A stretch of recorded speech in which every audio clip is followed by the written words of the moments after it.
Good morning, everyone. My name is Dan Torello. I manage the chair programs here at the Kluge Center, and it's my great privilege to welcome you to the Library of Congress this morning as we wait for the final few folks to get their coffee and pastries and sit down.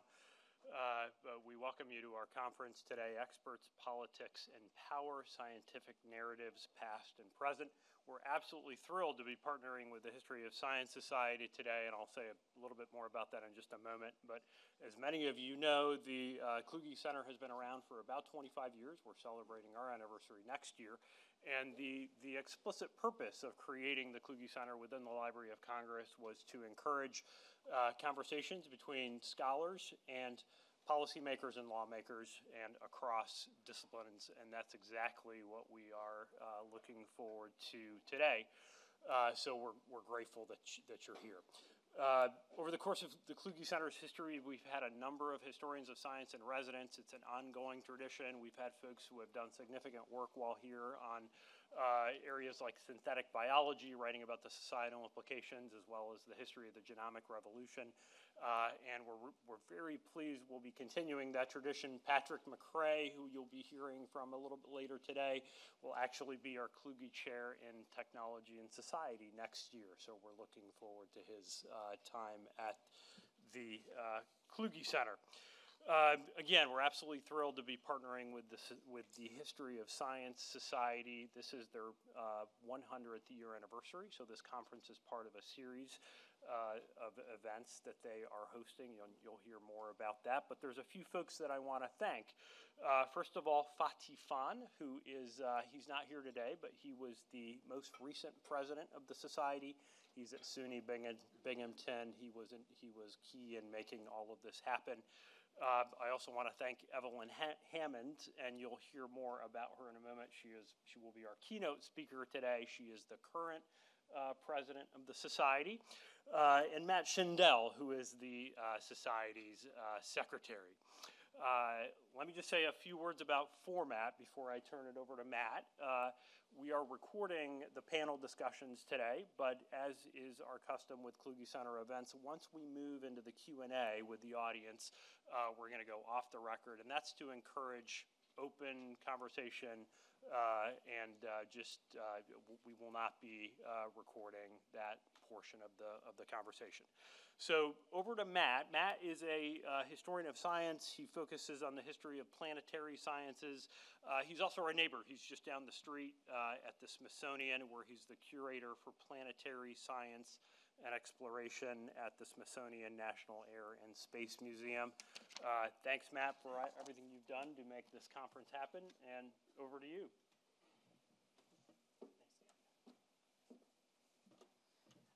Well, thank you, Dan. We are as excited as you are about partnering with the Kluge Center for this event here at the Library of Congress as part of our celebration of the History of Science Society's 100th birthday. As the former president, Fatih Fan, used to like to say, well, maybe he still says it, you only get to turn 100 once, so, we'd better make the best of it because we won't get a second chance, at least not in our lifetime. So here we are, and we've got a great selection of historians here on 3 panels that I think are going to be very interesting about different aspects of how science relates to policy and what history has to say about that relationship and about, the power and value of science in society. And, historians of science have spent at least 100 years, at least in this society, thinking about these questions, and our questions and our approaches to those questions have evolved over time. So today, we're looking forward to kind of thinking out loud about those problems, not necessarily answering the question of what the relationship to science and policy should be or what history can contribute to that, but thinking about the value of history in unpacking that relationship. But I also want to thank one other person that Dan didn't mention, Luis Campos, who was the former secretary of the History of Science Society. He sort of started this ball rolling and handed it over to me when I became secretary, and Luis also helped in the planning of this event, as did some of the panelists who you'll see talking today. So I want to hand things over to our president, Evelyn Hammonds, who's a historian of science at Harvard University. I'll give a fuller introduction of Evelyn when she gives the keynote, but for now, that's all I'm going to tell you about her. But I'll bring her up to speak for herself.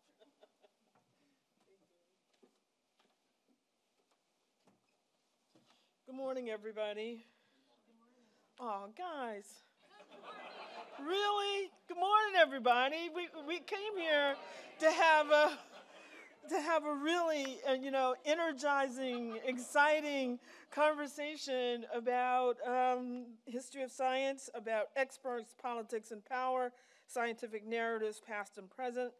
I really want to thank Dan and Matt and also Luis, because they really were the leaders of pulling this all together, along with the inspiration from Fati. And we are, as president of the History of Science Society, I just want to say we're really, really happy to be here today.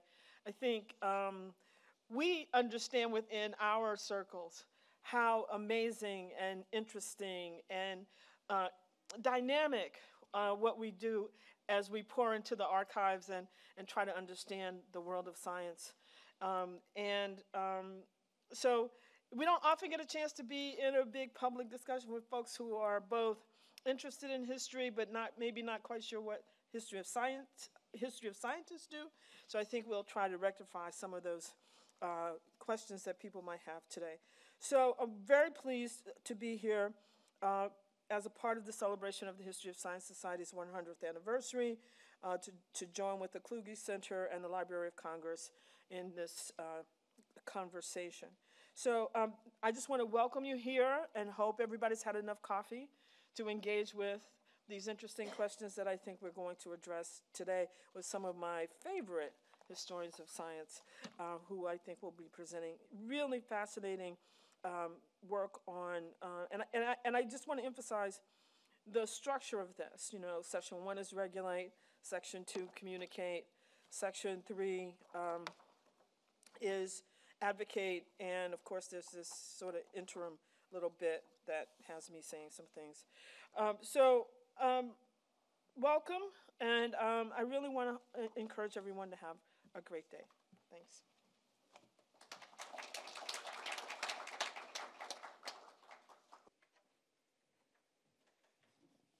So I just want to call up to the stage our first panel. Our first panel is Regulate, and the moderator will be Dr. Patrick McCray, who's coming up right now. And I'm going to leave it to Patrick to introduce the rest of the panel. If I don't use this, can you hear me fine? All right. Then I will use this. So we've got Alex and Yulia and Rocio. Yeah, jump in. So my name's Patrick McCray. I'm a history professor at the University of California, Santa Barbara.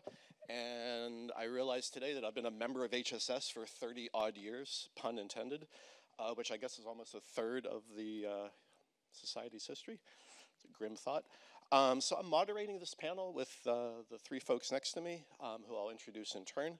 But first I wanted just to say a few words based on my own experiences with the topic of how the history of science connects with regulation. So my own experience is drawn from work I did a couple years back on the societal implications of nanotechnology. 2 decades ago, hard to believe, but nanotechnology was in the news a lot, sort of the way that artificial intelligence and large language models are in the news today. And this was part of a large federal initiative that began during the Clinton administration and has continued to the present day.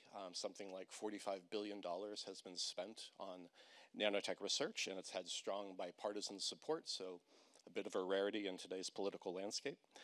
Nanotech's not really in the news much anymore, but the federal funding for it still continues. But when this initiative was getting started, there were lots of concerns about the environmental health and safety issues of nanotech. Again, sort of similar to some of the debates we're seeing around artificial intelligence today. And a lot of these concerns were driven by popular perceptions and images of nanotech from science fiction writers like Michael Crichton, who had published a best-selling book called Prey, which was based on self-autonomous replicating nanomachines that destroy the planet kind of stuff.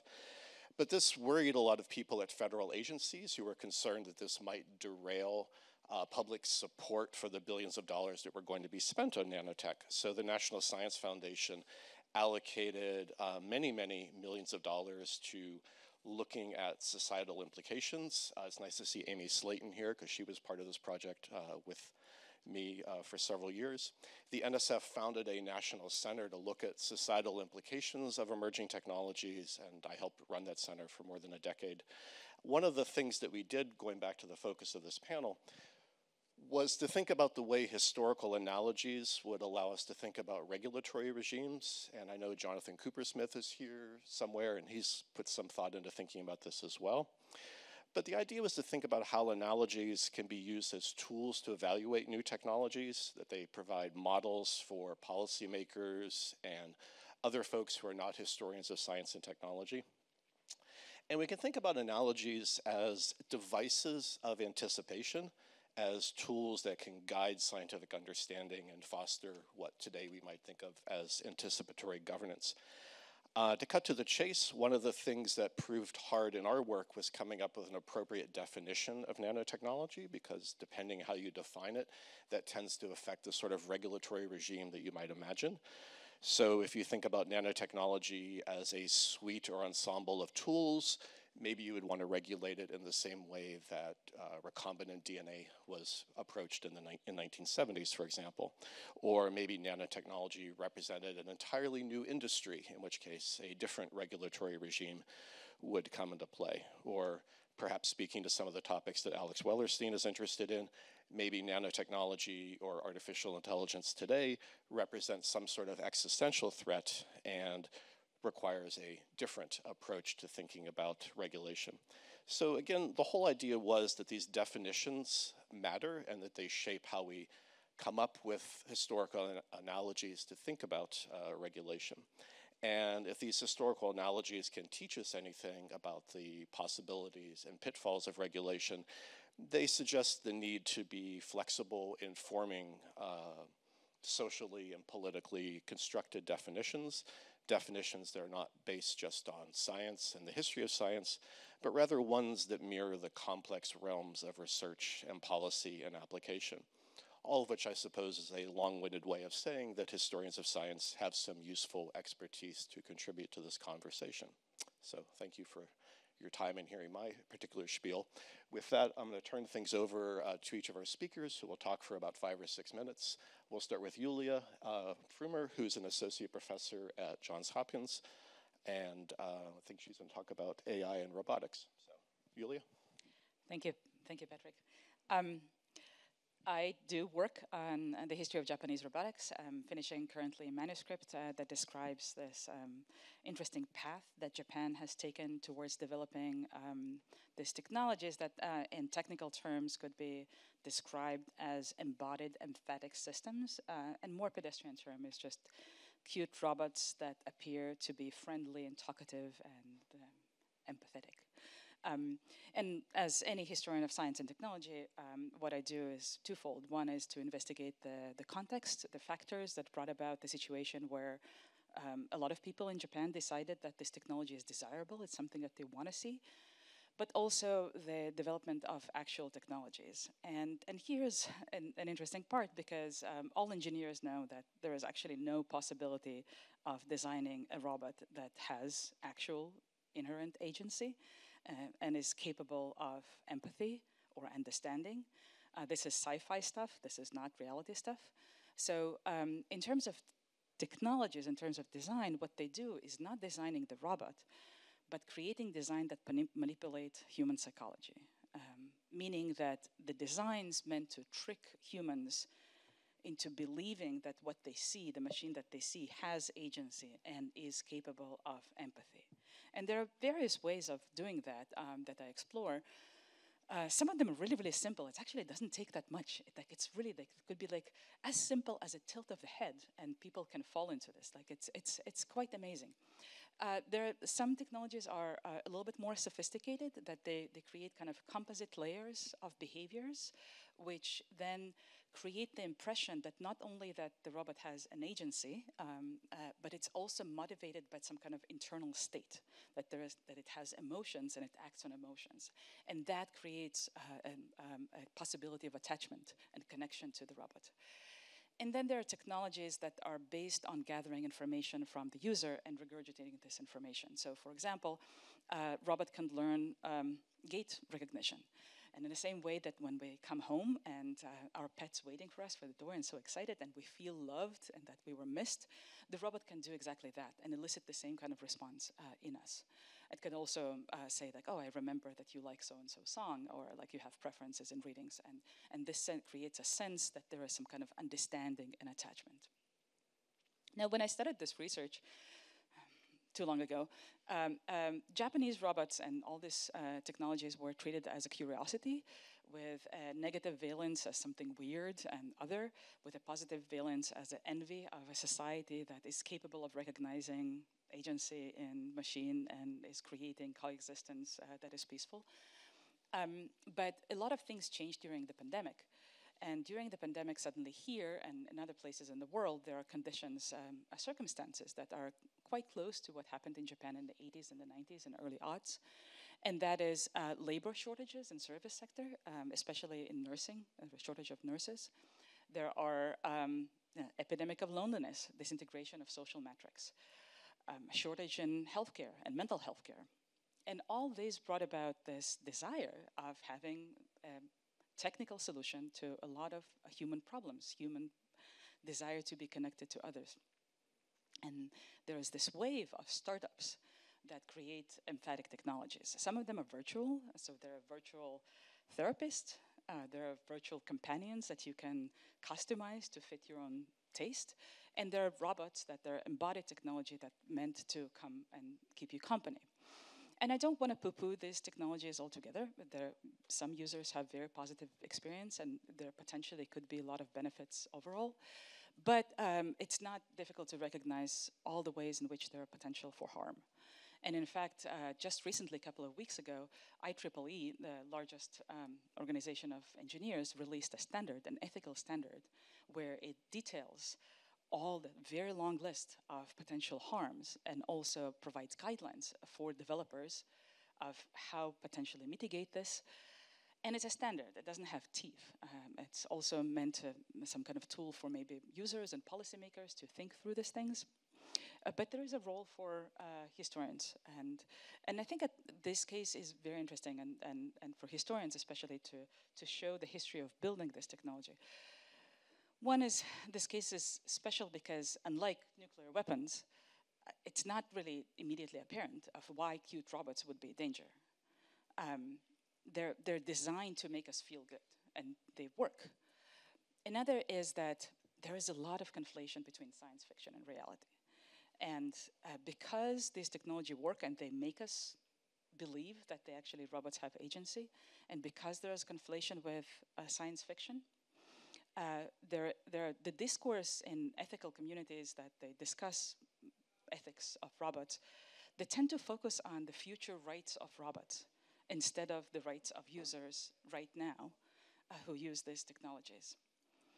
And then there's even more concerning phenomena where, because of this conflation between science fiction and technology, because these technologies manage to convince us that they have agency, then we use this humanizing language that we even put the responsibility for certain actions on the robots themselves. And some of you may remember a couple of years ago, there was this case where, I think it was in Russia, a chess-playing robot broke a finger of a child opponent. And all the conversations around this was, well, the child behaved erratically. It confused the robot. The robot did not like the way the child behaved because the child didn't make sense. And it's not robot's fault, it's the child. But nowhere in this mass that was this mix was the discussion of who created this robot and what kind of guidelines they followed so that this cannot happen.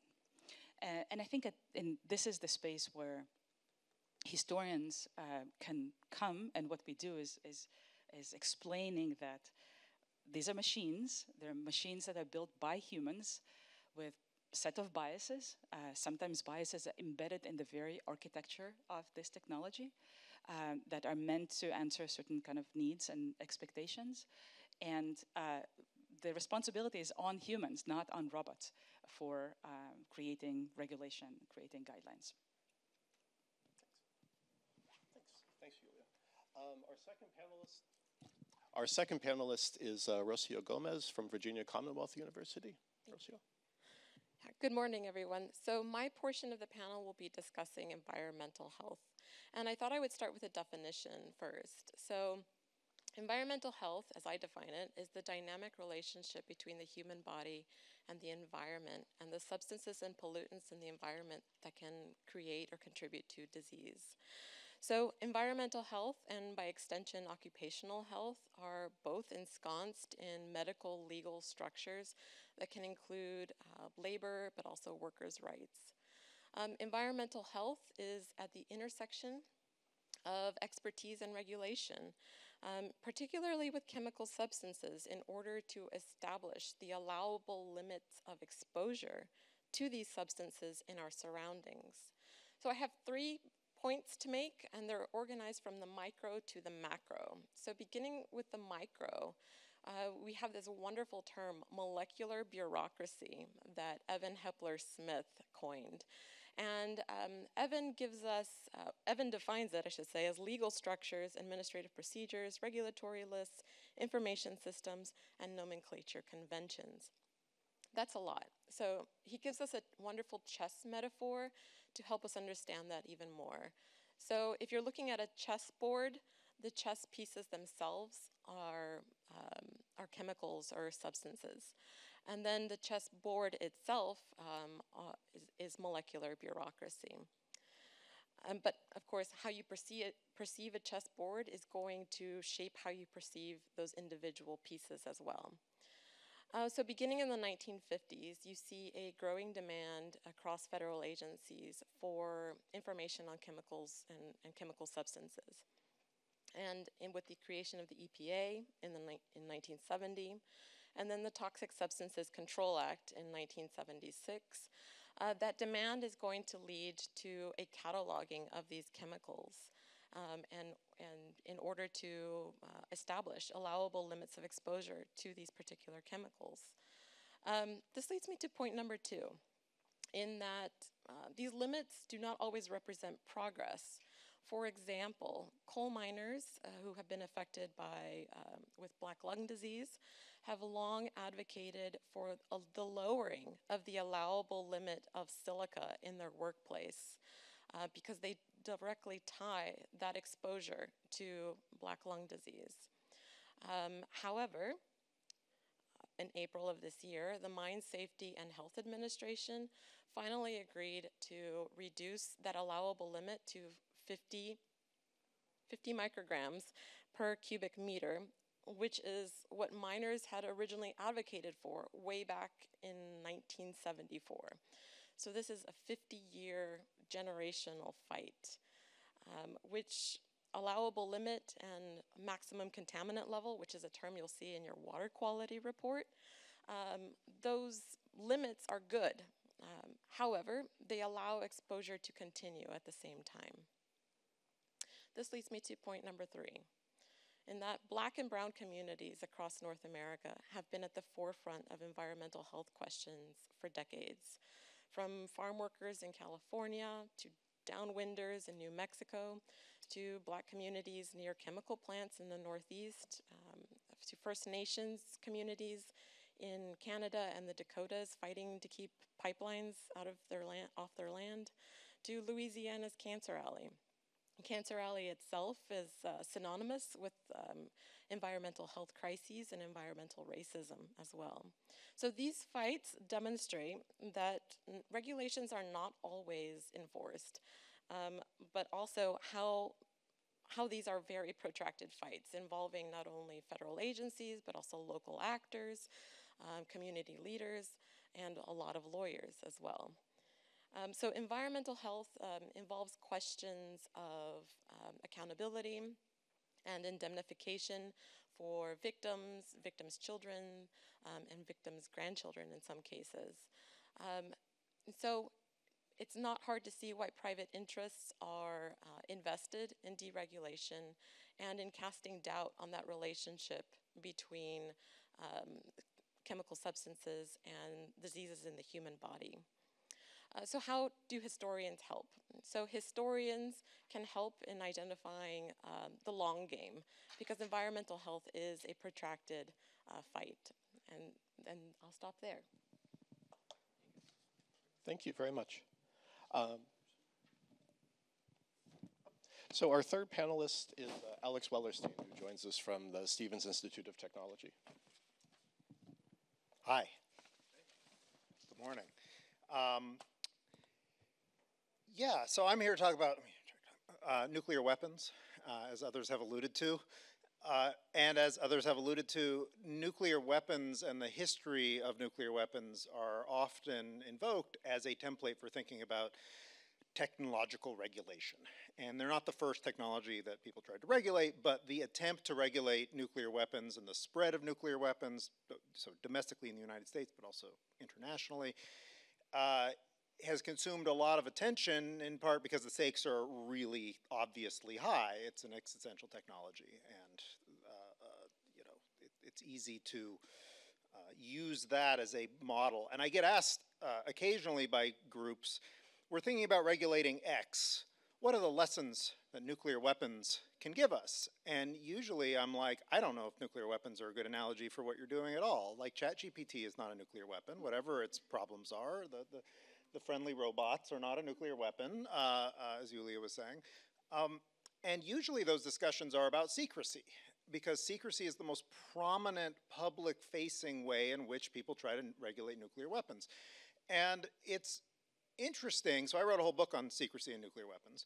And I mean, for the amount of attention secrecy has gotten in regulating nuclear weapons, pretty much all of the effective actual regulation of nuclear weapons that has happened in the 20th and 21st centuries has been not the result of people not knowing things, not holding things back, or very good, black highlighters used by censors or something like that. It's been the effect of either diplomacy and politics, which always gets underemphasized in these discussions. It's the reason Japan does not have nuclear weapons is not because they don't know how to do it. It's because there would be political consequences domestically and internationally if they suddenly turned around and did it. The other reason is that the investments required to make nuclear weapons are very large. They've gotten smaller over time in certain ways, but they're still very large, and they're very material. It's not knowledge. I could draw a nuclear weapon design up here, and it's probably plausible. But that doesn't give me a nuclear weapon, because I don't have plutonium or highly enriched uranium. If anybody in the audience wants to contribute some, it's up to you. But that stuff is highly regulated, and it's relatively easy to regulate plutonium and highly enriched uranium because you need very large facilities to produce it, and it's not commonly found anywhere, and there's not like a lot of a market for it, and so on and so on. And the secrecy stuff, when it comes down to the practicality of regulating other countries, or even how it's done in the United States, that is often, again, very strongly in the way in which these things are talked about. But in terms of the actual rules and institutions in place, it's usually not how the real work gets done. So why has it been this way? What I'm telling you now, people would have told you in 1945, when they were discussing how to regulate nuclear weapons, and the scientists in particular at that time, when there was a big congressional debate over how this should happen domestically, were constantly saying, like literally one of their mantras was, there is no secret, which is a way to say, like, knowledge is not how you keep this away. If you assign a team of competent people to research this, they'll figure it out. It's secrets of nature, not really clever inventions or anything like that. But there were political contexts at the time that led to secrecy being embraced. And I can't go into the whole details. If you want them, they're in my book. But it involves like spy scandals and a sort of totemic belief in the idea that there is a secret and not wanting to give away the secret, and the political consequences of saying that you're not going to give away the secret. But it's also, and I think this is the deeper history of science point, it's a social expectation for what the object of regulation is. So the popular perception was that their nuclear weapons are an equation you put on the board and you get a nuclear weapon. And you could even have the guys who make them, like Oppenheimer, getting up and saying, that's not how they are. And that doesn't move the needle that much, because that popular perception is one we bake into the culture and had baked in by the 30s and 40s for sure, and still have baked in that knowledge, big arrow technology. And historians of science and technologies will tell you, oh, it's way more complicated than that. It's not you know a thing, you get a thing. There's a whole context and superstructure, and sometimes materiality comes into play and all sorts of stuff. And that just didn't penetrate. And I've been thinking about what Patrick and Yulia and Rocio were saying, and you know, the role of things like science fiction in establishing that, the role of understanding what it is that you're trying to regulate totally plays into this.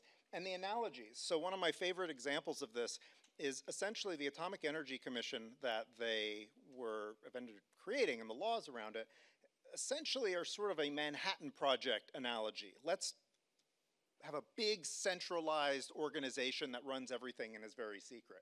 The people who were pushing alternatives were offering up other analogies, and it's really interesting to think about what they would have ended up with if they went with those, but I'll just leave on this note. They were pushing for thinking about it, running nuclear weapons as if it was the FDA. And what that means, that's a radically different way to think about what your governing body is and what it can do. I have so much more I can say, and I don't want to. It'll come out. But yeah. Oh, the last thing I'll just say about secrecy, though, along with being not necessarily that useful, the really interesting thing for me about secrecy and regulation is secrecy inhibits the conditions of regulation as well. And that's kind of unusual, I think. So if you have secrecy, you can't tell how well you're doing the job a lot of the time. And the public perception, even if you are doing a good job, is often going to be quite suspicious because they can't tell how well you're doing the job. Or even if you show them what you're doing, they're believing that you're holding stuff back. So I just want to point out that I feel like secrecy has a special extra complement in there for that reason. All right. All right, well, thanks to all three of the panelists. When we were putting this structure together, we sort of agreed on a basic format of people would have things to say for a few minutes. I would ask hopefully a couple insightful questions about ways to bring the respective talks together, and then would turn things over for discussion and dialogue between the four of us and all of you. So, and coming up with an insightful question, not knowing what all three of these people were going to talk about until a half hour ago.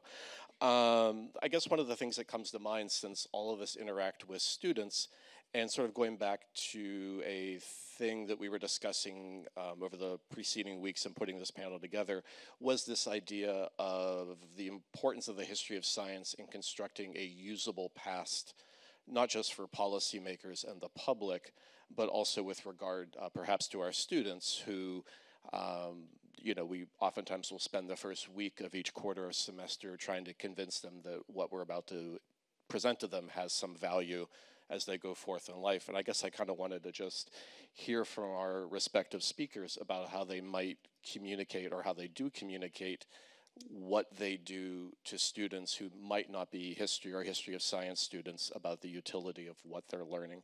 I realize that's an extremely convoluted question, but hopefully that made some sense.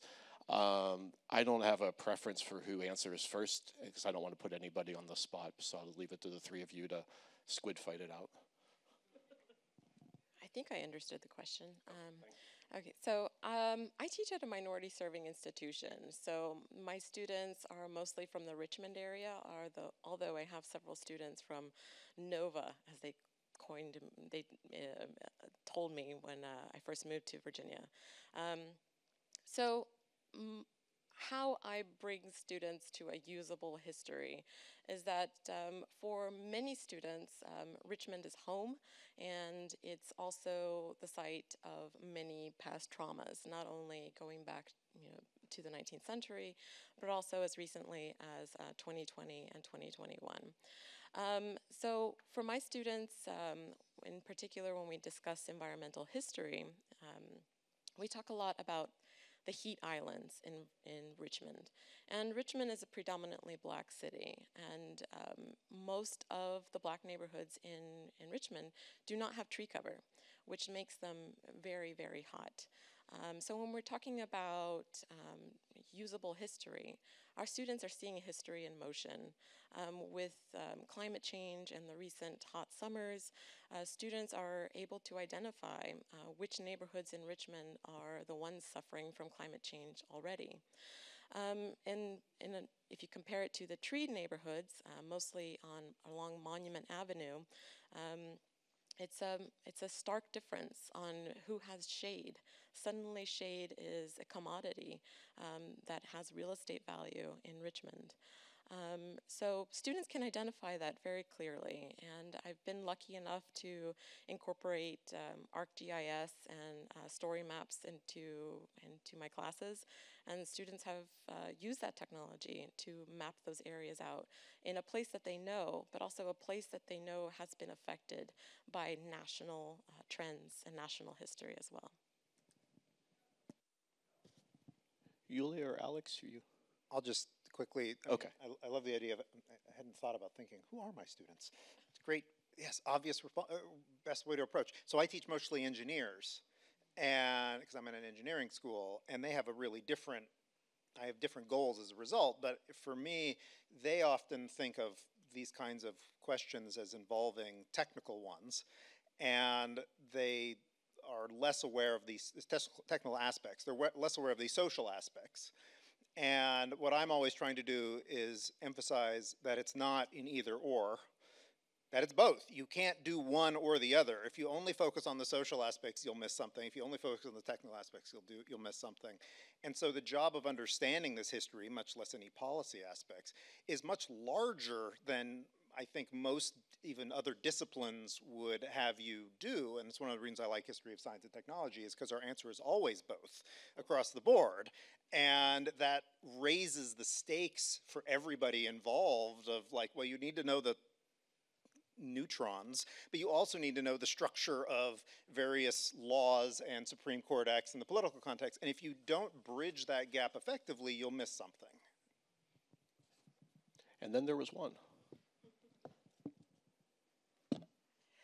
I think that one of the most useful things for me to communicate to students is that technology is something that develops in time.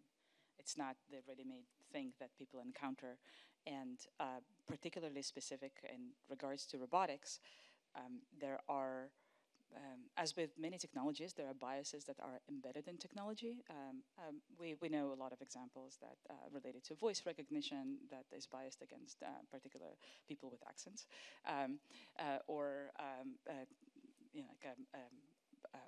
sensor motions that don't react to particular shades of skin. But what I try to emphasize to students is that what they see now has architecturally traces of ideas, of designs that were invented 30 years ago, 40 years ago, and people who invented them had particular ideas about society and function. Specific with robotics, there are a lot of bias. There are a lot of gender bias. There are a lot of class bias. It's based on association with the kind of worker, labor provider, human labor provider that is usually provides the labor that a robot's supposed to replace. And sometimes these designs that are made to be lovable, they're lovable because they appeal to biases, especially when we talk about gender bias. And for students, they think of themselves that they no longer ascribe to these biases, and they don't want to think that they believe in these gender stereotypes or class stereotypes.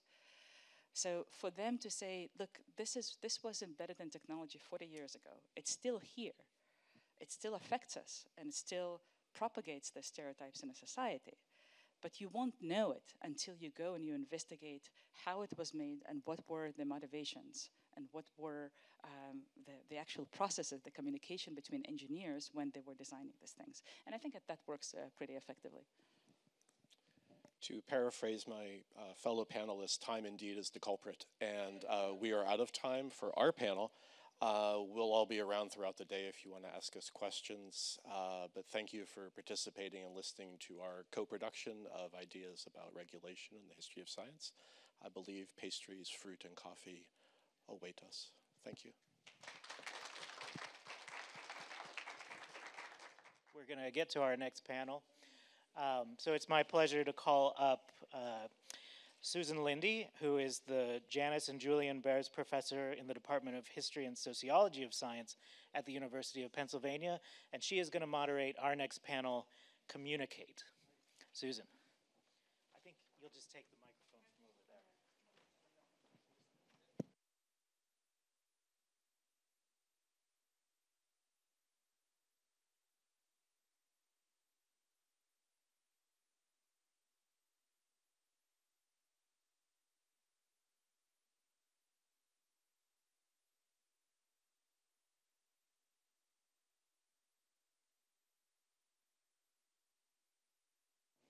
Hi there, happy to be here. I'm Susan Linde. I'm, as Matt mentioned, I'm from the University of Pennsylvania, and I'm a historian of science. It's an interesting audience and an interesting set of discussions I think we're going to have today.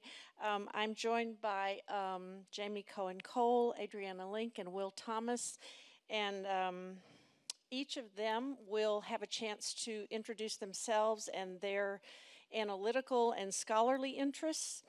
Then we will open it up with a set of kind of shared questions that we've been talking about, things that matter for our understanding of how technical knowledge is communicated, but also how it can influence public policy, which all of us have worked on in one way or another. And then, like the last panel, we'll open the discussion for general commentary and feedback and questions. So I'm going to start with the stories about myself. I have a special interest in these topics because I had a career before I earned a PhD. I was for 10 years a science journalist. And I graduated from the University of Texas at Austin with a degree in communications in the summer of Watergate. And I watched the Watergate, I watched the resignation in the press, in the newsroom of the Daily Texan. And at that time, as I began a career as a journalist, I thought that being a journalist would be, it would provide a chance to kind of change the world. Like I could write stories that would make a massive difference and be influential in public policy and politics and in science. And as I became a science journalist, I did a wide range of stories in Texas. When I applied to graduate school to become a historian of science, the essay, the writing sample I submitted was a long-form journalistic piece about exotic hunting, exotic game farms, and the business of exotic game in Texas. And I also wrote about things like an Army burn research center, archaeological research in Guatemala, about medical innovation, and I did one story relevant to our earlier discussion about curanderas in San Antonio and how their healing claims were interpreted by medical experts. So I was interested even then in how different kinds of people can make different claims about truth and about the body and about healing. So when I became a historian of science in training, the very first paper I wrote was about Jane Marcet's Conversations on Chemistry that appeared in ISIS long ago. And it was an effort to understand why this particular book was so popular in the United States, why it was the leading book for training women in chemistry. And so it was kind of borrowed from Britain, modified in the United States. And for that paper, I ordered every copy of Conversations on Chemistry that I could get through interlibrary loan. And I noted all the notations in the margins, the differences in different versions of this text, the ways that readers had responded to it, what did they get mad about, what did they really answer, because in many of them there was a test at the end, what did they screw up. So I think I kind of started from the beginning in the history of science being interested in broader public culture, in the communication of science, in popular science for people who were not experts. How do you enlist them? How do you enroll them? And we all know that the power of science is not strictly, it's not a perfect correlation of its technical perfection. It has power because it recruits people, it pulls them in, it persuades them that what it does and what it says is important. And I think one of the things I noticed in the first panel, and I just want to mention, is that persuasion wasn't exactly mentioned, but it was implicit in what people were talking about. How do you enlist and enroll people? How do you persuade them that you're right?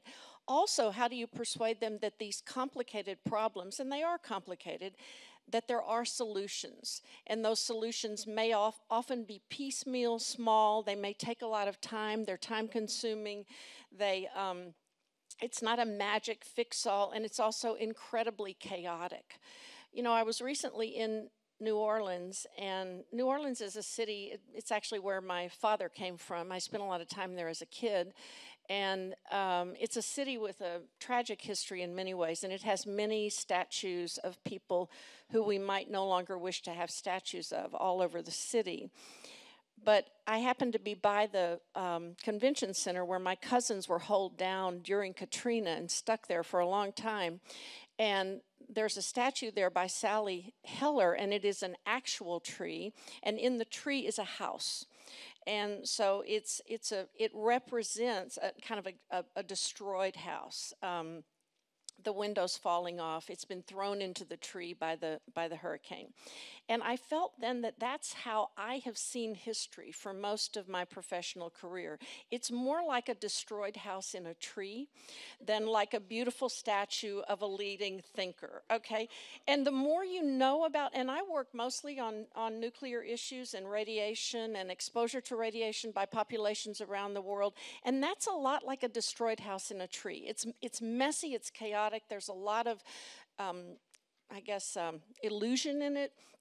There are a lot of people who don't have that much power, who have to make claims against very powerful institutions, and those claims, I mean, Alex made the point, you know, who has the data? Well, they don't necessarily have the data they need, except that they know that they were exposed to radiation. I'll cite one more example of radiation and then continue my narrative, and that is that when I wrote a book about the studies of the atomic bomb survivors by the Atomic Bomb Casualty Commission. And one of the things that those involved in assessing radiation effects in the survivors did was to draw a 2-kilometer boundary for who was exposed to radiation. So anyone who was inside that 2-kilometer was seen as having been exposed to significant amounts of radiation. And anyone outside the 2 kilometers was, for the purposes of epidemiology, not exposed. So that means if you were 2 kilometers plus 3 feet outside of this, and the circle was utterly arbitrary. It was a convenience circle based on ground zero. Where was ground zero? How far were you from ground zero? And people who were grievously ill with the symptoms which would have been interpreted as completely consistent with severe radiation sickness, but were a quarter of a very short distance outside of that 2 kilometers, were told that their responses were psychological. They were a result of the distress of being close to a nuclear detonation. And if you had been inside that circle, you had been exposed to radiation.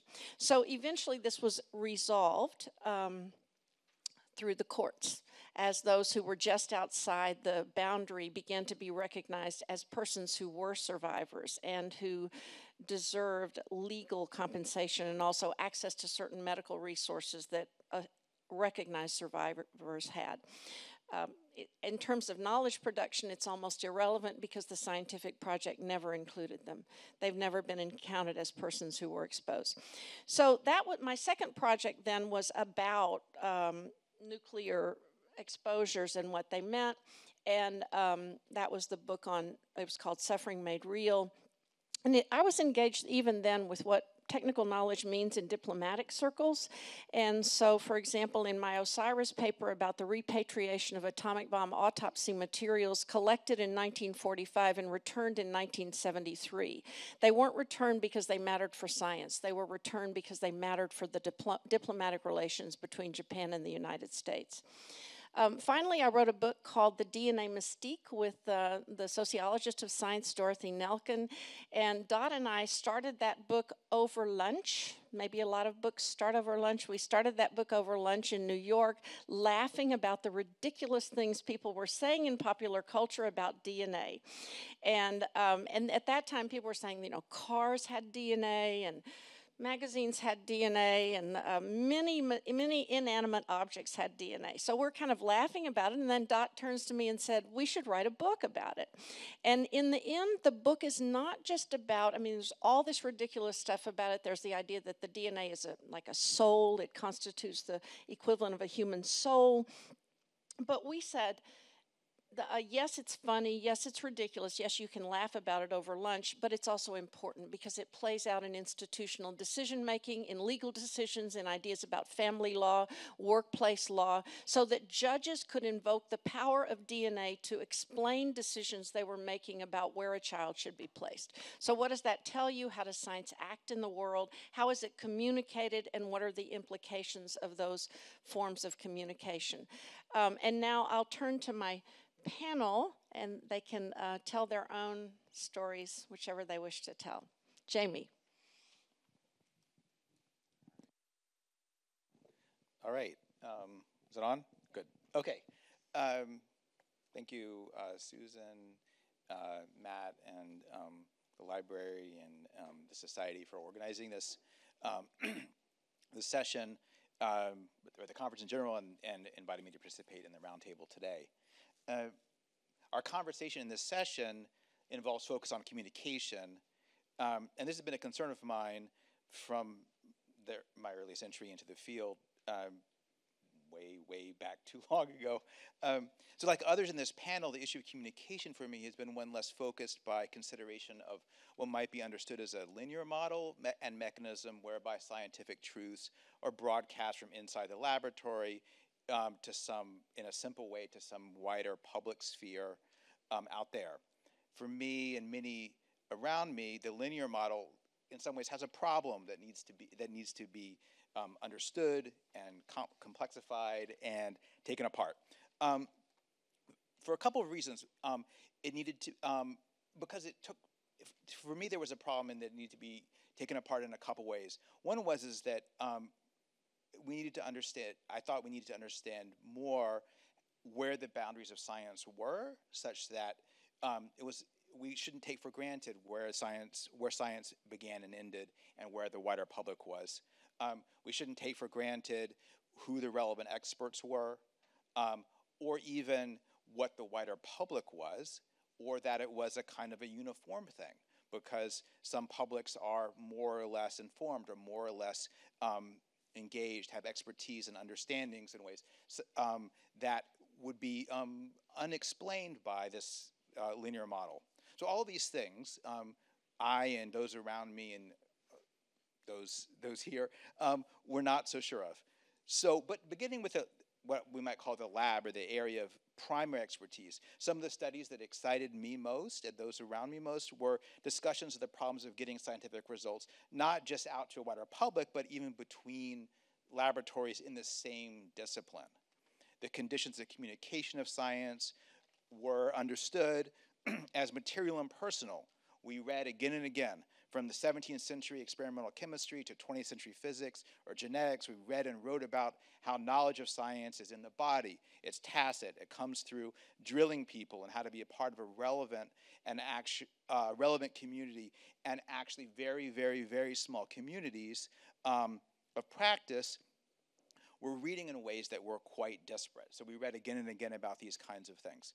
So from this perspective, there was pretty much zero assumption by the people I was growing up with as a historian of science that journal articles and books sent between departments of the same field might be read in similar ways and lead to actual communication. Well, here, communication, by this I mean people taking part in the exchange who thought they were talking about the same thing and coming to similar conclusions.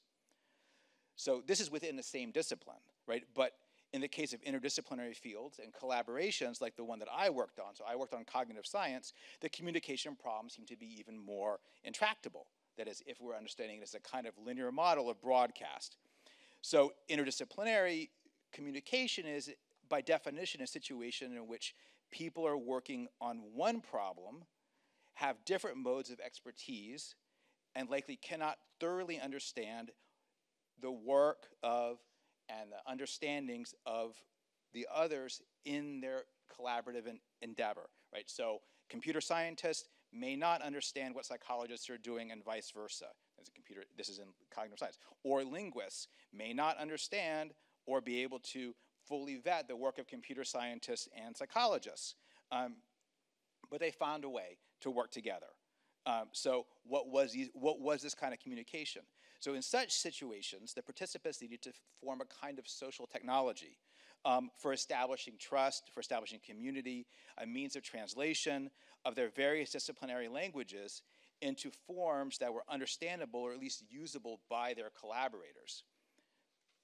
There was always open a question about whether or not they understood that they were doing the same thing, or they understood in similar ways. And often, they might have been working side by side and even co-publishing, but in interviews and in archival evidence and things they wrote to to one another, things they wrote to their funding agencies, they often said, well, we're doing different things.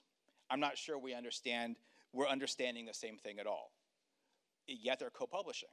It's an interdisciplinary endeavor, so what was happening? So this was the problem that they had to work out, and I was trying to understand what it was that they thought they were doing and how we ended up with something that was, in retrospect at least, taken as a very successful kind of disciplinary change in a number of fields. So as a package, this set of issues indicated that scientific communication is often hard and can be hard even within a specific field or interdisciplinary endeavor. But one thing that we've learned in history of science is that there are always ways of approaching the problem that scientists have found ways of managing, and that we as a historical community have been successful in tending to those techniques rather than assuming that there is always and simply that better communication is done through a better broadcast mechanism, a better microphone, a better speaker system, or that simply the public should be told more and better, just listen to the science, just listen to the experts, because that doesn't answer the question, well, which experts and who's listening, and how do we understand those things? So in my own work, I attend to these works and to these questions in part by asking, what are we asking for in the first place when we ask for more communication?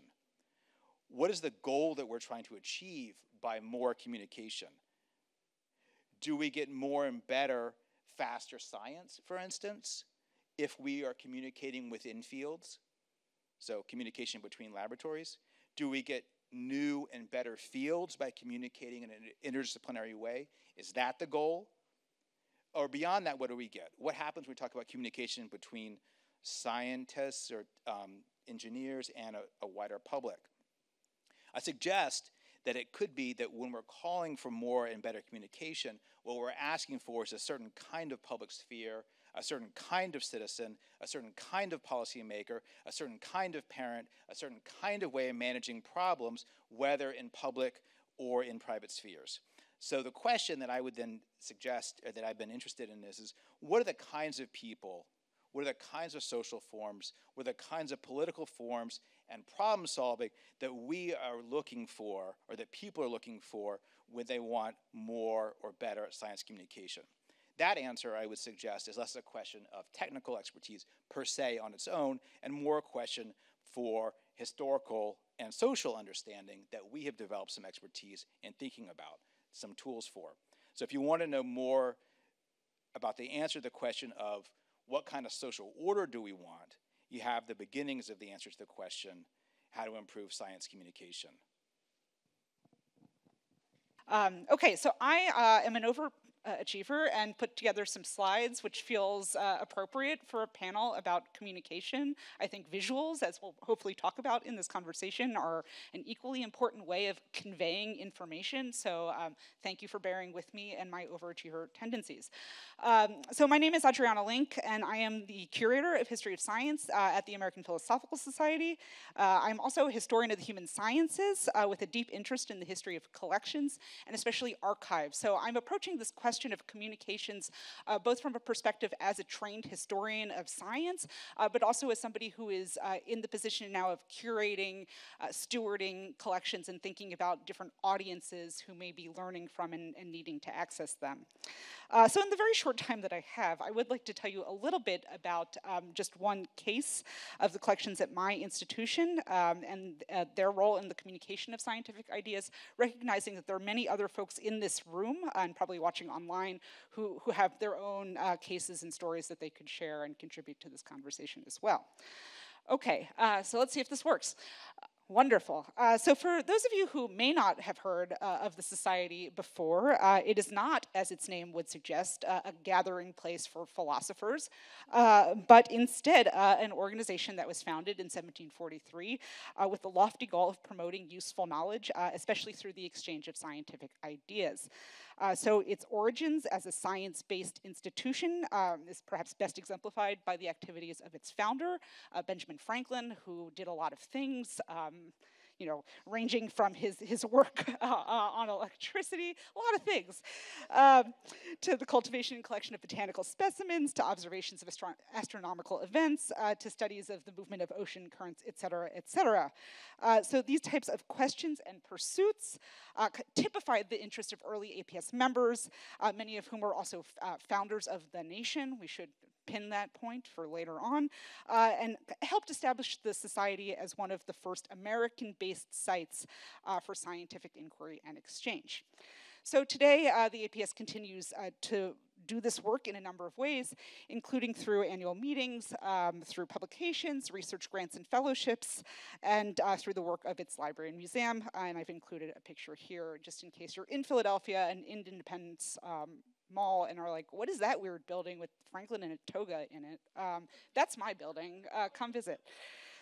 So mirroring Franklin's broad interests, the holdings of the APS's library and museum are equally diverse with major collections related to early American history, the histories, cultures, and languages of over 650 indigenous communities from across the Americas, and of course, the history of science, which is actually the largest single collecting area of the library and museum. And I continue to remind my colleagues that we are a scientific institution, despite the number of times a day we talk about the Declaration of Independence. So we are a science institution. You heard it from me first. Okay, so while Franklin may deserve credit for establishing the APS as a scientific institution, through my own research on the history of our collections, I've begun to become convinced that it's the Society's investment in the history of science really should be attributed to Richard Shryock, who was director of the APS library from 1959 until 1967. And Shryock, if you don't know, he was president of many of our professional organizations. He was head of HSS. He was head of the American Association for the History of Medicine. He ran the Institute for History of Medicine at Johns Hopkins. He was at Penn. He was all over the place and really did serve a major role in the professionalization of the fields in the mid-20th century.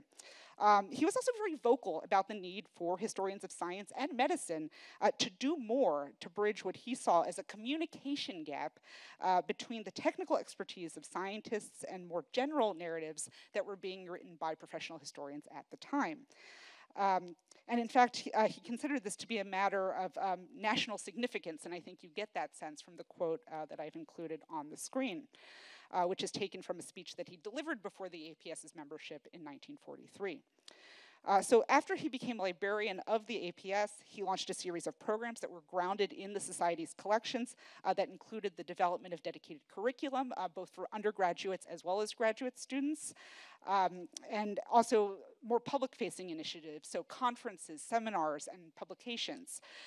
In consultation with scientists and historians, he also created policies and strategies for continuing to acquire materials that would help tell stories about the development and history of American science. So in recent years, the APS has begun to invest in some new strategies for communicating some of the stories in its collections. And I'll end here with just one example that was created by the APS's Center for Digital Scholarship to help visualize the achievements of women scientists whose papers are included in our collections. So the team behind this, they started with 5 better-known women scientists and then used that to essentially identify other women who were in correspondence with those people, but who were not represented either in the historical record or in collections data, to create these network visualizations that could show, just the extent to which these women were working and contributing to the field. This was a collaborative project that drew upon the expertise of archivists, digital content specialists, and scholars to tell the stories of women in new ways.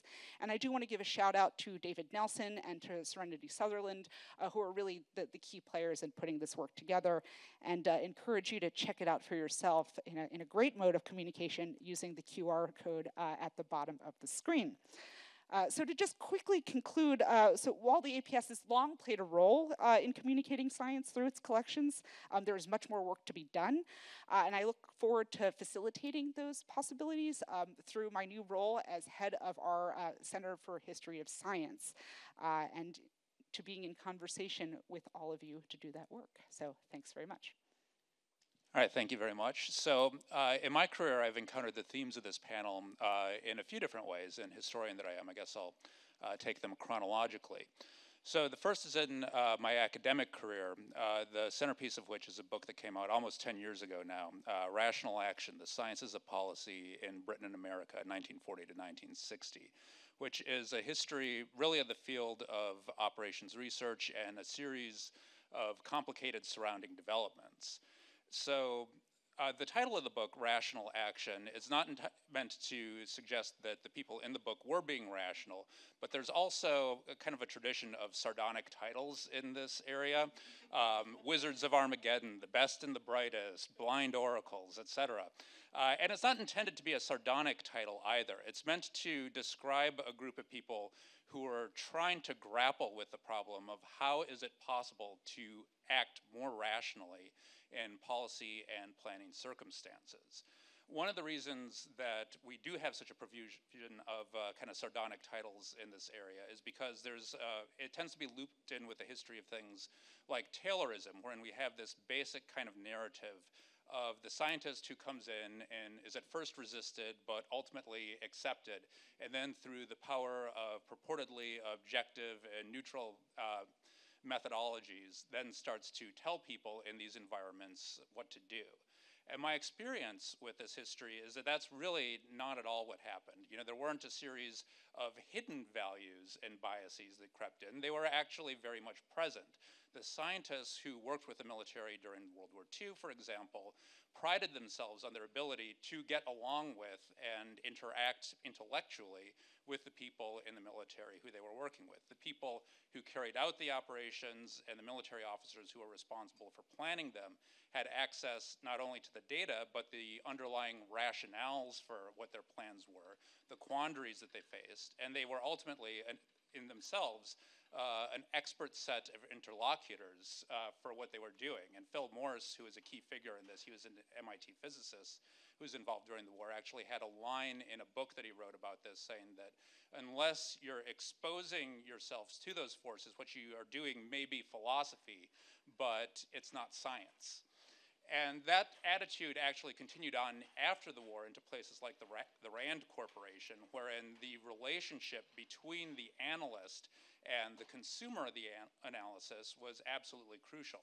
Herman Kahn actually had an internal methodological document. Sharon Gamari Tabrizi actually goes into it in quite a bit of detail in her biography of him, wherein he says that you're always working with the person who you're reporting to.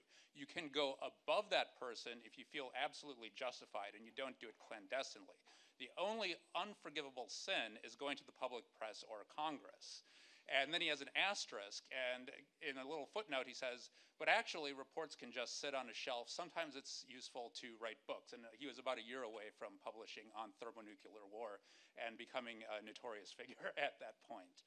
So that's kind of my perspective on it from the academic sphere. Up until last year, like Susan, I actually was a journalist with the American Institute of Physics. We have a science policy bulletin newsletter called FYI. And so that really gave me kind of a frontline experience with not necessarily the day-to-day of science policy, but certainly the week-to-week and the month-to-month, which gives you, when you have to follow it at that granular of a level, you get a lot more experience with the intricacies of how the various actors are thinking in federal agencies, in Congress, and in the scientific community. And it was really very eye-opening. I'll give you a couple of examples of some of the things that we encountered. One, beginning in about 2018, something called research security became very important, wherein there was a lot of concern that United States researchers were being, that their results were not necessarily being stolen, but misappropriated to countries of concern, which are usually listed primarily as China, but also Russia, North Korea, and Iran. And so to weed that out, they started worrying more about where scientists in the United States were getting their funding from. And so if you apply for a National Science Foundation grant, you have to fill out a series of forms that say what other forms of support you're getting. It's a bit of a box-ticking exercise. But suddenly, if, say, you had forgotten to mention that you had gotten some funding from a Chinese institution, you could find yourself arrested and potentially imprisoned. And this happened to a number of scientists of Chinese background, both immigrants as well as Chinese Americans, because of course they had a lot of close relationships with institutions in China. And so some people ended up having their cases thrown out because they were put up on fraud charges. And with fraud charges, you have to prove the underlying intent, and you also have to prove the harms. And in a lot of cases, they were unable to do that, and so those cases were thrown out. Some people actually did go to jail.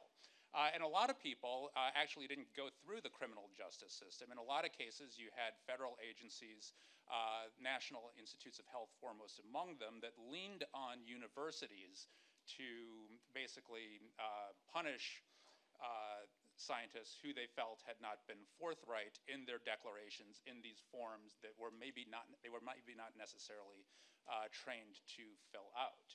And so then it really varied on a university by university basis whether or not they stuck up for the scientists or they threw them under the bus. And so this has been a really, really huge issue the last several years, and we got a very close look at that.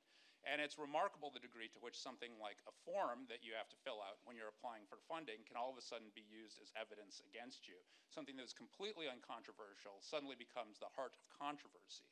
We've also seen things like how things that might have once been controversial, like the selection of a new major facilities project, has been rendered less controversial because where there was once a lot of back and forth and dissent within the scientific community, suddenly you have exercises like the National Academy's decadal surveys. They go back to the 1960s, but they've become much more frequent and high profile now. And you also have things like the Particle Physics Project Prioritization Panel, the P5, which are exercises whereby you have white papers that come in, you have a series of town halls that come into these panels, which are comprised of people from within the community, and then behind closed doors, they take that and they somehow amalgamate that into a set of priorities for the community.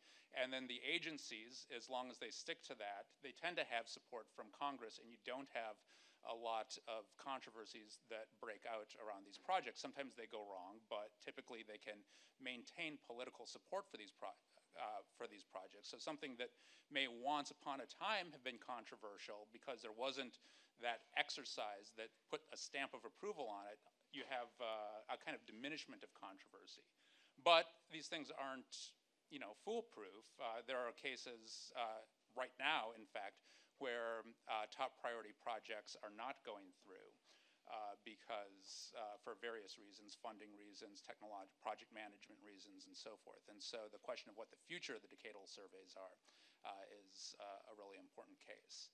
So about a year ago, I got back into the history of science.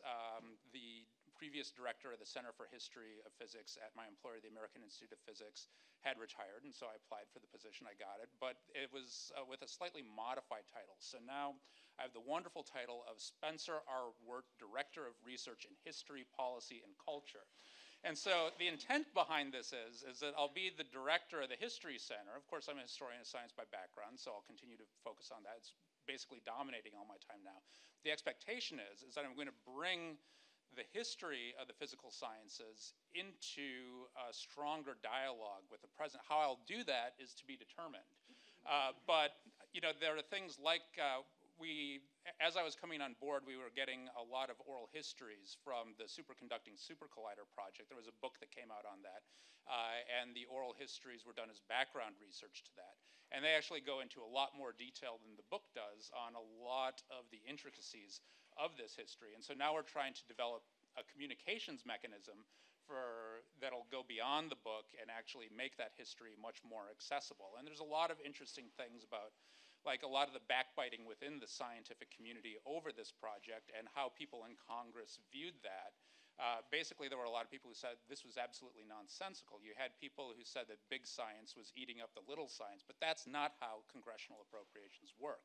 We have an energy water bill that funds these things, and if this money wasn't going to the Superconducting Super Collider, it was going to go to a bunch of Corps of Engineer water projects. And those are people who have expertise in congressional appropriations, basically saying the people in the scientific community were just hurting themselves as a whole. And so that's actually a very interesting sort of example of the insights that can come out of that. And so, yeah, I mean, basically my career, I'm trying to put together these different aspects, the historical aspect, the contemporary aspect, to try and make communication, you know, how these different communities communicate with each other.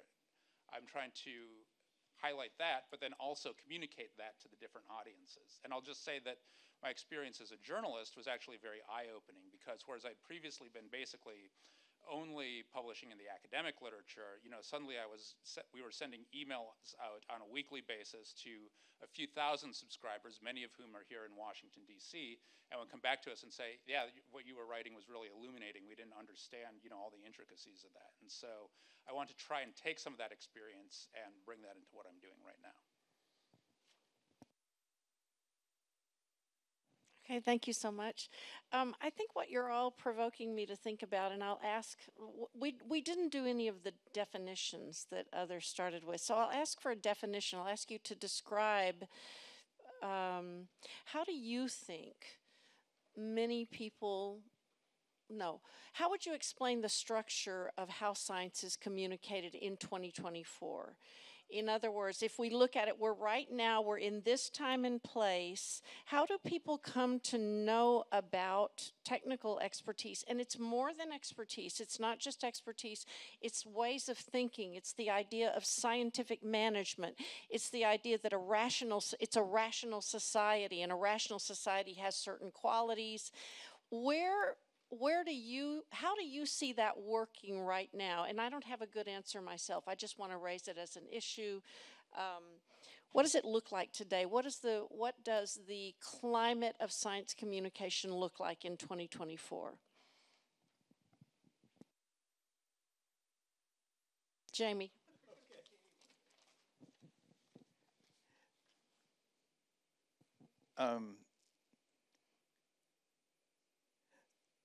So I guess I would approach it this way. Historians often talk about being lumpers and splitters, and I'm in the second category. So my answer would be, it depends on, the answer is going to be, I think about institutional sort of social context. So one that worries me a lot, and I don't think this is the limit of where science is located, or communication is located, but one that I focus on a lot is on education. So science is communicated in schools. Science is communicated in setting school policy, in pedagogical systems. So I say, okay, so and by pedagogical systems, I'll mean basically the nature of how education in general works. So many of us understand that learning maybe should be inquiry-based, learning should be there should be active learning that happens. Reading should happen. Well, there's a whole science of reading debate that we hear a lot about these days. So all of those things, and you probably, for those of us who are instructors at the college level may have run into instructional designers. Well, they're getting a lot of supposedly science about how instruction should happen. We should, it's a good idea to have visuals. I'm not saying that's wrong. I'm just saying that there's a lot of science that's related to that. Because I work in the history of the human and social sciences, this is one of the places where we think about that. So, okay, so education is a place where this happens, but it also happens in conferences, in roundtables like this. It happens in laboratories and interdisciplinary contexts. It happens, right? So this is to say, where science communication happens, for me, I want to start, it's obviously happens in newspapers and people, watch the paper, they read their social media and so on. But one thing that I keep worrying about is that it happens at the level of where individuals or communities are selecting who their relevant expert is. So we heard in the last session some conversation about COVID. Okay, so COVID, this is a problem we've been faced with this recently. Well, okay, in that case, either the science and technical expertise was unclear or it was varying, as we heard, but we also have seen that people choose their experts, not just because they do their own research, but also you could very easily point to whatever people were pointing to. Well, there's this expert who says, well, masking is a good idea. And there's this other expert who says, well, if you mask, it turns out that you breathe less oxygen and hurt your brain cells. And you could have no trouble finding people with degrees who were saying one or the other. There were people at Stanford and Harvard who were saying, well, we need to accelerate the COVID, the rate at which people are exposed to COVID, because then we'll have population immunity. Okay, but there are other people who said not, right? And you could find the degrees, people with many degrees and relevant labels of expertise that had those saying, all of the opposite. So the question then for me then is where are those places happening? And again, I go to the it's a matter of people choosing people in communities choosing the experts who are relevant for listening to them. In subsequent, at the end of the process, you might have noticed, for instance, that the rate of COVID impact and also COVID deaths was higher in certain places than in others, among certain political affiliations. For instance, I believe we have some pretty good data that shows that the communities that had the highest rate of voting for Donald Trump in 2020 were also the ones that had the highest rate of COVID-related deaths. Now, we don't think that the virus was different in different places. I mean, that the biological structure was different, but we also may have a good reason to think that those people were listening to different communities of who they took as experts. Okay, so that's a splitting answer. So I just want to mention that these disagreements between experts around COVID invoked certain persons in my circle to say, the scientists are all disagreeing. What can we believe? Everyone needs a philosophy of science course, okay? They need to understand that disagreement is core. It's central to the nature of science. That was always my answer. That's what scientists do. I guess I can. So if we're still on the previous question about kind of like the media that we communicate in, I think that confronting, the digital is not going away. And so as historians, I think the standard is, thou shalt write your book. And, what's your book about? Oh, what's your next book going to be about? And so you're constantly in this very, very laborious process of writing books. And nobody will take what you say quite seriously unless you write a book. Here we are in Washington, D.C. I can tell you that if it's not in a PDF that you can download from some website, it basically doesn't exist. So are you going to go out and read a historian's book? No, almost certainly not. When I was doing journalism with the FYI Science Policy newsletter, we took great pride in figuring out where the information was that had the news. It might be in the government's budget request, which is in a PDF. about 500,000 pages long that you download from the website. It might be in a PowerPoint slide that was presented at an advisory committee meeting. You went to where the new information was. You knew where in the document that was going to be. It's almost invariably digital. On our end at AIP, right now we're confronting the issue of how are we going to deal with the essential ubiquity of the digital in 21st century science. How are we going to document 21st century science? We haven't even begun to think about that, but we have now because we actually hired Trevor Owens away from the Library of Congress, where we're sitting now, to be our chief research officer, and he's thinking very seriously about that. And how are we going to just, what do we ingest into our collections? How do we come up with the equivalent of finding aids? Can we use artificial research to make these mountains of digital materials more navigable for people who want to do journalism on that, or people who want to look back 10, 15, 20 years? And so grappling with the digital and leveraging digital platforms, like I mentioned a few moments ago, the fact that we were emailing out on a once-a-week basis, that was a really liberating way to communicate, because that's how you can actually create conversations rather than just coming out with a book or an article every year, every 2 or 3 years. That's how you, some of you may know me from a blog that I ran like 10, 15 years ago. That was kind of like the beginnings of my interest in it. How do you have a more frequent communication that develops over time? You may not know what you're going to say when you first write it down, but once you've gone through 3 or 4 or 5 iterations, suddenly your ideas start to cohere in a way that they don't necessarily if you're just trying to come up with like one final definitive product. Series of things that I've been thinking about. Sure. So I think quickly my knee-jerk reaction to that question is in many of the same places it's always been communicated, or at least for the past several decades. And as the collections person on this panel, I would be remiss not to mention the importance of museums and science centers as places where science communication is happening. And I think that raises the other interesting question of for whom? Who are the audiences? Who are the different types of people who are engaging with stories about science? And then what is then the onus of the people who are putting together those stories to rethink how they're being framed and communicated? And I think, too, going to Will's point about the digital, everyone in this room, my other immediate reaction is, well, look, social media, TikTok. I have no idea how TikTok works, just to be honest with all of you, but I had fellows the past couple of years who were showing me videos about reproductive health that they were finding on TikTok. So what are the opportunities of these types of media, and who are the communities who are finding one another through these media and are communicating their own stories of science, and what are the pros of that, but then what are the potential ramifications? And I think these go into these larger questions about trust in science, misinformation, all of these other larger questions that we think about as historians all the time.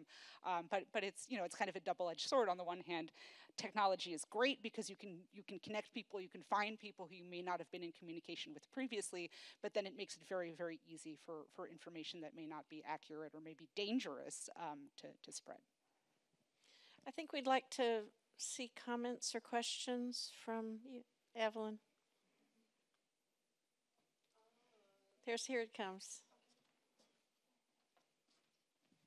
So this is really fascinating, and but one of the things that came through for me is, in terms of the communication, is it about what the scientists do or what various publics and constituencies think science is? Your point, Susan, when you said people should take a philosophy of science course and understand that disagreement is central to the core of science. Well, when we want to document 21st century science, how do we represent the sources of disagreement? And if it's not in a PDF, it ain't going to happen. You have to go look for it. But what does that mean? There is some kind of need to interrogate various constituencies' understanding of what science is. Not just the scientists, they figure out how to manage, as Jamie said, but how do publics begin to understand? If people don't believe it because it changes and it's uncertain and it's time limited and it's methodologically limited and then what do we, so if we don't say those things, what are we leaving unsaid about what science is in our communication? Could also say, what are we leaving out of the public policy debate? Because you have to understand that this is the way science works and this is the very strength of it. So things that could be seen as a weakness are in fact what make it strong and compelling. It's the reason to pay attention to it. But how do you make sure that that kind of idea, that it's not a matter of a list of received truths, it's a matter of understanding this method? And I don't have an answer for that, but I do think that's one of the key points that we're thinking about.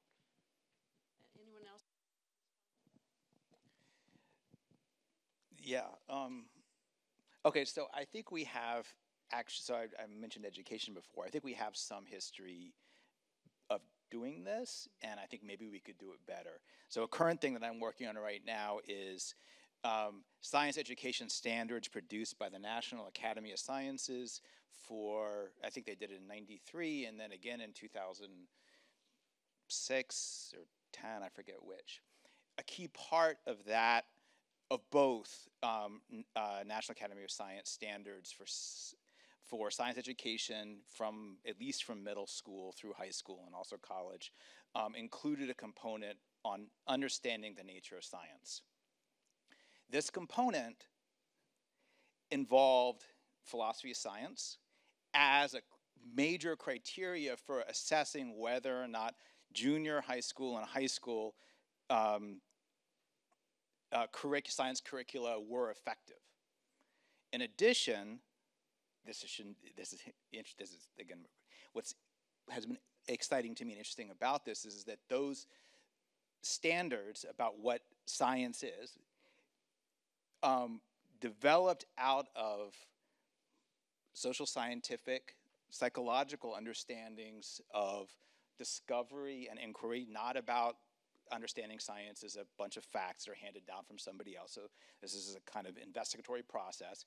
It's also required that to understand the way science really is that it's perspective oriented, that other people may have, different scientists may have different points of view. It was in fact highly constructivist. One reason for it to be the reason why it was highly constructivist is that the people who wrote these standards that were then incorporated into the National Academy of Science standards were psychologists who were deeply, deeply influenced by members of our own community. That is to say, how do we know what science is? Well, actually the historians of science have a really good idea about how science is and how paradigms work and how paradigm change happens and conceptual change happens and how discovery happens and how it's a mess and how incommensurability works. Right, so all of that became a part of assessing how these things operate. So that's National Academy of Sciences. We also know that the National Science Foundation funded a set of curricula starting in somewhere between 59 and 63. And these were not, science is not a set of facts, but it's a discovery process. We have lab sciences that are a product of this. I mean, sort of laboratory experiments that happen in high schools as a product of this. And so all to say is we've been doing some of this, or this has been happening on a policy level. And still, we have a problem. What's the problem? People watch during COVID and they say, oh, the scientists are changing their minds. Okay. And now we can't believe them, some people say. We can't believe them. We do our own research because they changed their mind. At first it was a fomite and now it's aerosol, as Alex mentioned, and so we can't trust that. Okay, so what's the problem? I think we should just do more of what we've been doing and better. And maybe hopefully we could be more in the room when, I don't know, science journalists and policymakers talk about what's happening. How does science work? We need to, I hope, do a better job of finding ourselves in the room where somebody's saying, this is the science, or follow the science. We should always be there saying, okay, just listen to the science. It's a complicated process, and people disagree, and it's a matter of finding a way of negotiating how, agreement is achieved. That's, I guess, maybe the key point. Okay. I'm going to quickly jump in on this because I think there's an opportunity here for collections to weigh in too. Sorry, I'm going to just be collections all the time for this, and thinking about this being part of an ongoing conversation, and that historians have a role in communicating that to publics, and scientists have a role of communicating that to publics. But I think what collections-based institutions can offer is, if you don't believe the historians, if you don't believe the scientists, come do the research yourself, right? So the APS has nearly 200 collections related to conversations from the National Center for Science Education. These chronicle in great detail the correspondence about the exact debates that Jamie is mentioning. If somebody really wanted to know and better understand what science is, and they don't trust the people who are purportedly the experts of doing that work, then I think there's an opportunity for libraries, archives, museums to open their doors and invite more people to come and to learn about it for themselves.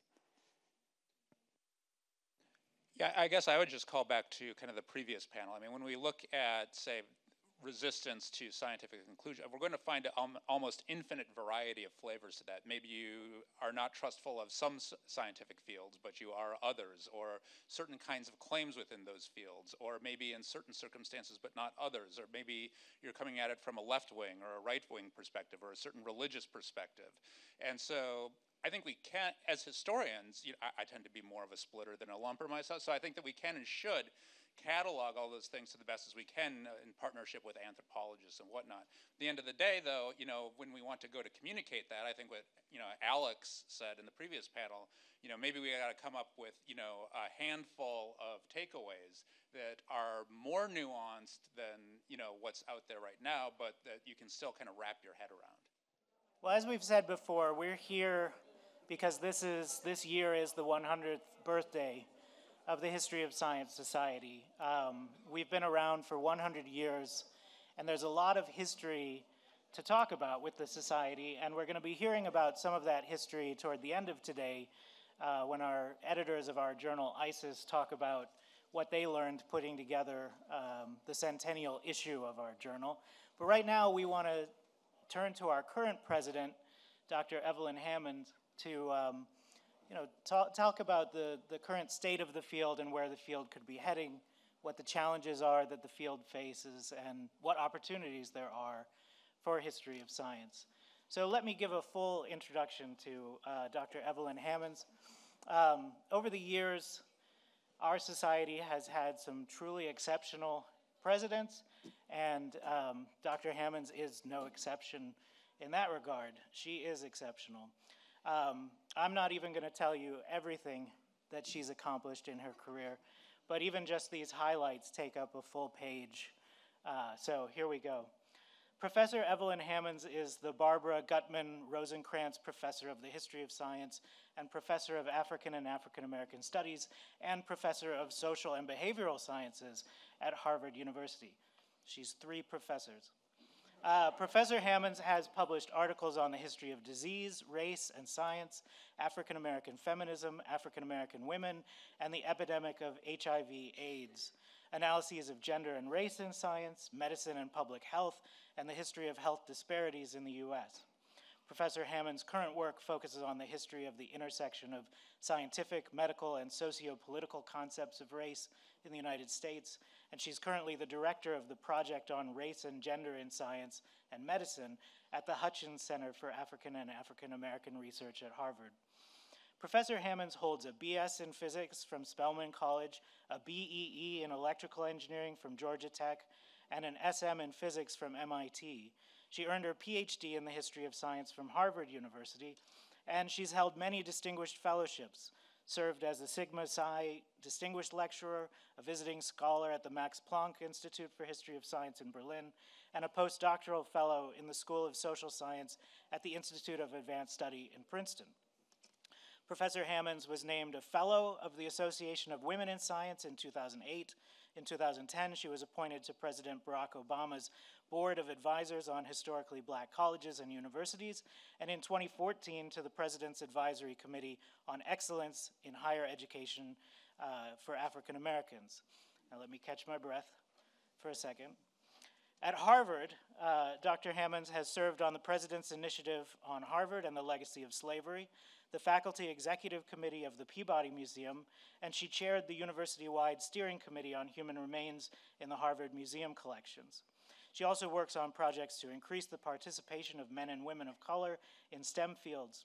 Professor Hammonds is the co-author of the National Academy of Sciences' recently released report, Transforming Technologies, Women of Color in Tech. She's a member of the Committee on Women in Science, Engineering, and Medicine of the National Academy of Sciences, and the NAS Roundtable on Black Men and Black Women in Science, Engineering, and Medicine. She's an elected member of the National Academy of Medicine and the American Academy of Arts and Sciences.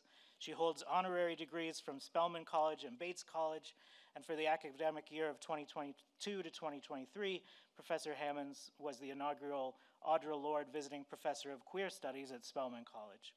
Here's the last bit. She was the first Senior Vice Provost for Faculty Development and Diversity at Harvard University from 2005 to 2008. From 2008 to 2013, she served as the Dean of Harvard College and Chair of the Department of History of Science from 2017 to 2022. So, ladies and gentlemen, Dr. Evelyn Hammonds.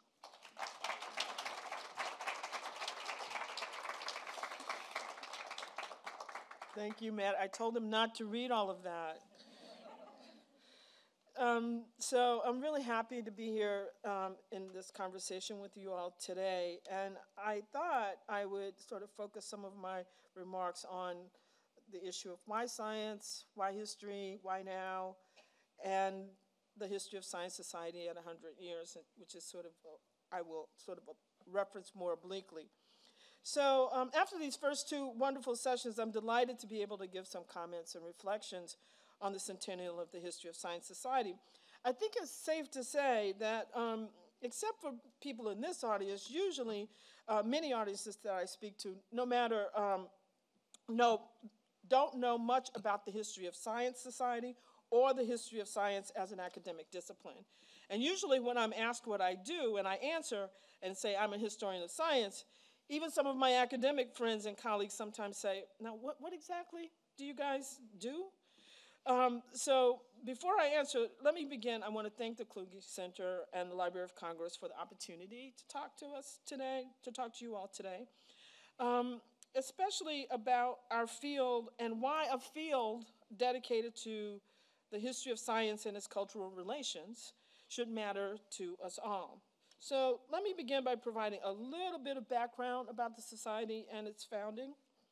The History of Science Society was founded in the United States in 1924 by George Sarton, whose dates are 1884 to 1956. Sarton was born in Belgium and immigrated to the US in 1918. He was the founding editor of the journal ISIS, an international review of the history of science. And ISIS was the original focus of scholarly exchange for the History of Science Society, when it was less of an academic field in the US than a curiosity shared by a few intellectuals. As one of the early women historians of science noted, that members of this early group were, quote, professional historians, literary men, philosophers, scientists, or medical men in the United States and Europe. And it was in the pages of ISIS that scholars of Sarton's era began to lay the foundations of our discipline in the United States. So moving from a kind of straightforward tradition of describing scientific, technological, or medical developments to the introduction of philosophical, sociological, and cultural influences on such developments, we have since built upon the base they created. And now I would say that for those who know about us, the history of science is, quote, a recognized academic discipline with undergraduate and graduate programs, research institutes, public and private patronage, peer-reviewed journals, and affiliated professional societies in the history of technology, science, medicine, and many of the social and human sciences. So I think what's important to think about is less the organization and structure of the society itself, but what I want to turn to is more about the kind of themes and topics that historians of science have worked on over this long century, and then end with a few words about the future of our field. So the historians of science in the founding generations of the field align themselves closely with existing scientific fields like, biology, chemistry, geology, and physics, and others that emerged from the so-called basic sciences in the late 19th and early 20th century, such as genetics, bacteriology, and so on. In many respects, they focused on describing what these men who called themselves scientists were trying to understand in their work. The historians of science wanted to explain how individual researchers confronted nature and how they persuaded nature to reveal her secrets, as it was often described. And I think many of the women in this room often felt uncomfortable with that description, employing various techniques, equipments, and methodologies. It's also true that beginning in the 1930s, historians of science began to grapple with how science and scientists were influenced by social and cultural factors outside of the laboratory or in the production of new theories. How was science influenced by economic factors such as the growth and decline of national economies, or war, or colonization, or other cultural and political factors, they asked? And how could historians explain the phenomenal growth of the scientific enterprise from the 17th century to the present? In the academy, as Lynn Neihart, a previous president of the History of Science Society, noted, the history of science grew up in an institutional knowledge regime strikingly different from our own today. When our predecessors taught courses in the history of biology and chemistry or the history of physics, they reflected the disciplinary organization of American science and indeed of the humanities and social sciences as well. That was first solidified in the mid-19th century university, as Neihart noted. In the beginning of the 21st century, it was still possible to use these disciplines as markers of science, though there are distinctions. And Neihart noted that among these different scientific disciplines, the distinctions between them, have been blurred. But more importantly, historians shifted from simply following the scientists and how they did their work to also following the way scientists demarcated the artificial from the natural and the ways in which they articulated and promoted the view that science is different from other forms of knowledge and belief, such as religion, through the emphasis by scientists themselves that scientific knowledge is public and replicable and universal. So as the scientific enterprise morphed in the 21st century, into new configurations of knowledge in the academy, the structures of university-based science moved away from these specific disciplines to focus on new interdisciplinary and cross-disciplinary centers of research. One that I always think about is the ways in which our teachers taught us about the history of biology, but now we talk about the history of the life sciences. That configuration of move from biology to something called life sciences has been a major reform of how people working in those sciences think about themselves and what they do. So then historians of science became more focused on the movements of ideas, practices, and technologies across communities and geographical areas that these new centers of knowledge production represented. So as the sciences began to blur and reshape themselves, as Neihart noted, so did the history of science. We began to study representations of science in periodicals, literature, film, other aspects of visual culture. As new technologies associated with the computer emerged, we began to analyze the production of information and data itself. We asked about new studies of the human through genetics and genomics. We engaged with the history of psychiatry and neuroscience and mind-body studies, climate and environmental studies, and women, gender, and sexuality studies, just to name a few of the wide-ranging areas and topics that historians of science now engage with. One persistent question, though, that historians of science have often been presented with is this: why should the history of science matter to the public, to students, and perhaps most importantly, to scientists themselves? And there's no one answer to that question, even though it's continually asked over the years, and the society has often responded as an organization to that question, as individual members responded to that question in their work. But historians of science have engaged in many projects that involved researching and communicating the history of science, we talked about today. Many of these projects combine research, advanced learning, and public engagement. And public engagement, as we also learned this morning, through programs at museums such as the Smithsonian, such as the American Philosophical Society, and the many science museums around the country, really speak to the growing interest in how scientific innovations shape our world. This, of course, also reflects the ways in which we have continued to break down barriers between scientists and non-scientists as well. But along with expanding public knowledge about science, another issue that I want to turn to is why history of science matters for science policy. I think there's a long discussion to be had about why it matters for history, why it matters for students, why it matters for scientists themselves, and there are lots of examples to turn to. But for policy, I think, is where I want to make some more extended remarks right now. So some of you know, I came to do work in the history of American science and medicine in large part because I wanted to understand the persistent underrepresentation of African American women and men in U.S. science and engineering. This continues to be a major research interest of mine. But to be perfectly honest, my interest in this topic was and is deeply personal. I wanted to understand my own experience as a Black female, as a physics student, as an electrical engineering student, in order to understand how best to change these fields so that they would be more welcoming to people like me in the future. So it had a policy aspect as well as an individual aspect for me always.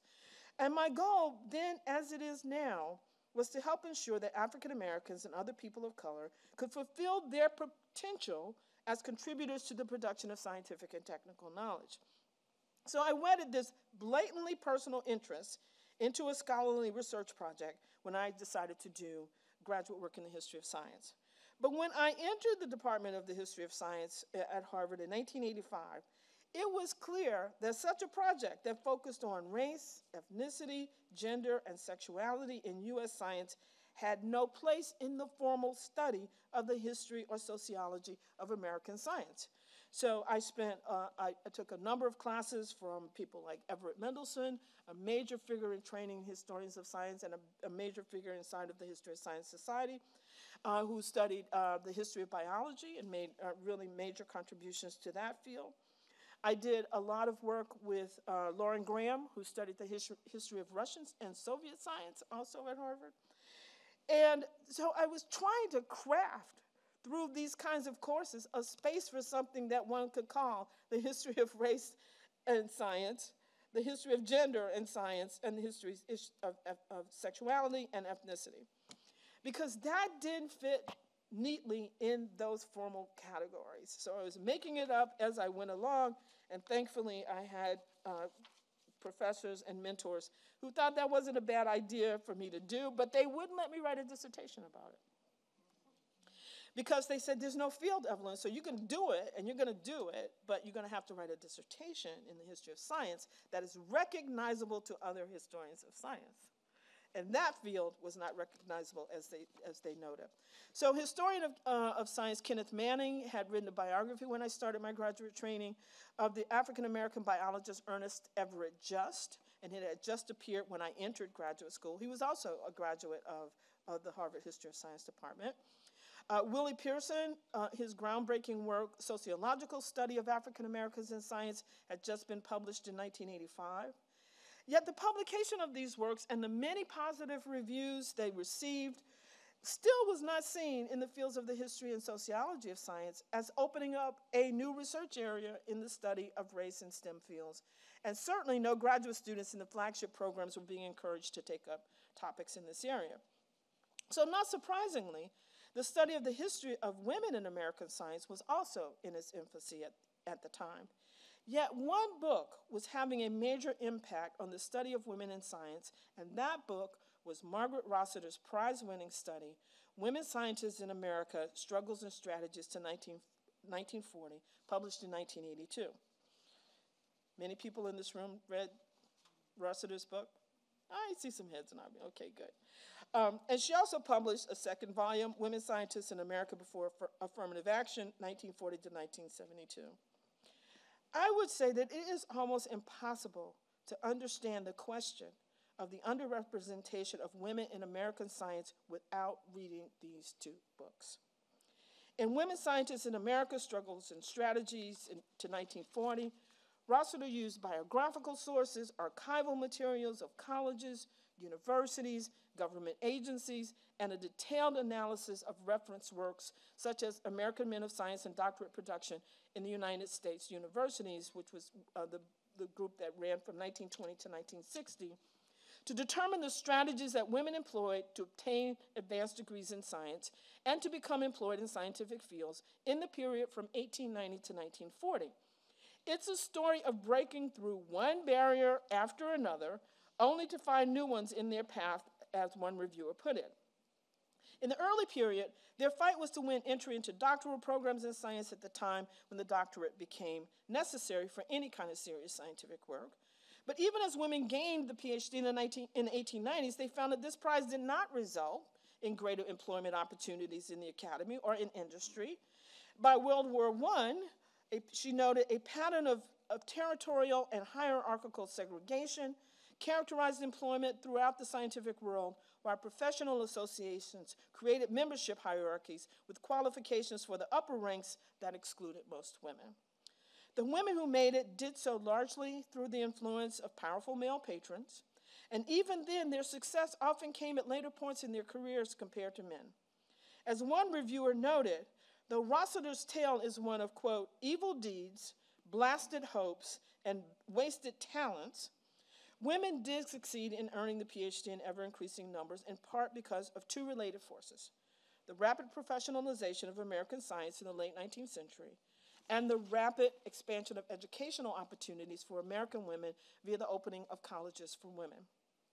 By 1900, the essential infrastructure of the modern American scientific community was in place, but as Rossiter notes, this rapid expansion, the laborious work of institutional building, of places like the Smithsonian Institution, and the work of moving institutions like Harvard and Yale to grant the PhD to women, came in a period of what Howard Miller described as public indifference, derision, and occasional hostility, plus the nagging fear that American contributions in science did not measure up to European standards. And this situation produced a certain amount of anxiety on the part of male scientists in the US. And they responded to these anxieties by the determination to purge the quote-unquote scientific community of quacks, cranks, mere teachers, and anyone who did not represent the ideal of the scientific researcher, and with particular emphasis on women and African Americans. So in so doing, they made gender become the central organizing principle of scientific work and to the distribution of its rewards. So Rossiter made the case over 30 years ago now as to why race and gender were conceptualized as a problem within American science. The women who wanted to do science were thus forced by the institutional manifestation of these anxieties to develop strategies to push against them. Yet, as I said before, the harder they pushed to overcome old barriers, the faster scientific men erected new ones. As Miller continued, containment settled into policy and habit after 1910. Women responded with a flurry of statistical studies that documented but did not reform the status quo. Yes, our generation of women is not the first one to believe that if we just presented the facts documenting our exclusion in the face of demonstrated talent, we would convince the male gatekeepers to make us full citizens in the scientific enterprise. So Rossiter exhaustively documented. Her study left no doubt about the scope and scale of administrative and procedural discrimination in the American scientific community. Because even with PhDs, women scientists face discrimination in employment and professional association, including our own, exclusion from informal collegial exchanges, and in the 20th century, nepotism laws and double standards in the awarding of fellowships. By the 1930s, women scientists were clustered in a few fields and in the bottom ranks, except at the women's colleges. And even these institutions began hiring more men and male professors, installing them as department chairmen. The situation was no better in the federal government, where the practices of downgrading some job titles undermined a 1923 civil service reform intended to institute equal pay for equal work. And women scientists faced far worse in industry, where some women were forced to work for their entire careers as research assistants, as was the case for the physics Nobel laureate Maria Goeppert-Mayer. It is important to emphasize that women as scientists did not simply accept the conditions they faced. Rossiter documents the tactics they employed, from trying to use statistical studies of the barriers they encountered to establishing fellowships, prizes, and associations specifically for women scientists. And when I hear young women scientists today, refer to such prizes and associations with disdain, I really wish this generation knew more history. These organizations and prizes continue to play an important, if not widely understood, role in pointing out the lack of commitment by the scientific community to recognize the presence and accomplishments of women. But as troubled as I am about the lack of awareness of this history by many up-and-coming young women scientists right now, I also worry that a more significant point from the past had been lost. What Rossiter has to tell us about the behavior of male scientists. She describes the way that male scientific leaders, and I quote her, eager to validate their own self-image by gaining public respect as well as power, sought to project a thoroughly masculine image of their fields. It was widely held belief among such men that the best positions in science should be reserved for the quote-unquote most outstanding young men. And again, the point was that the reluctance to work with women as equals, to promote them, suggested that gender played an important part in establishing and maintaining status boundaries as just as surely as race and religion did. In the press, for status and influence, the historian Barbara Sicherman noted, scientists did not wish to lose that influence by associating with less desirable social groups. Although it proved useful to have women scientists perform routine kinds of work or teach introductory and service courses, the upper reaches of professional preferment were for men only, and the public image of science remained inexorably male. These were the ways of rendering women invisible.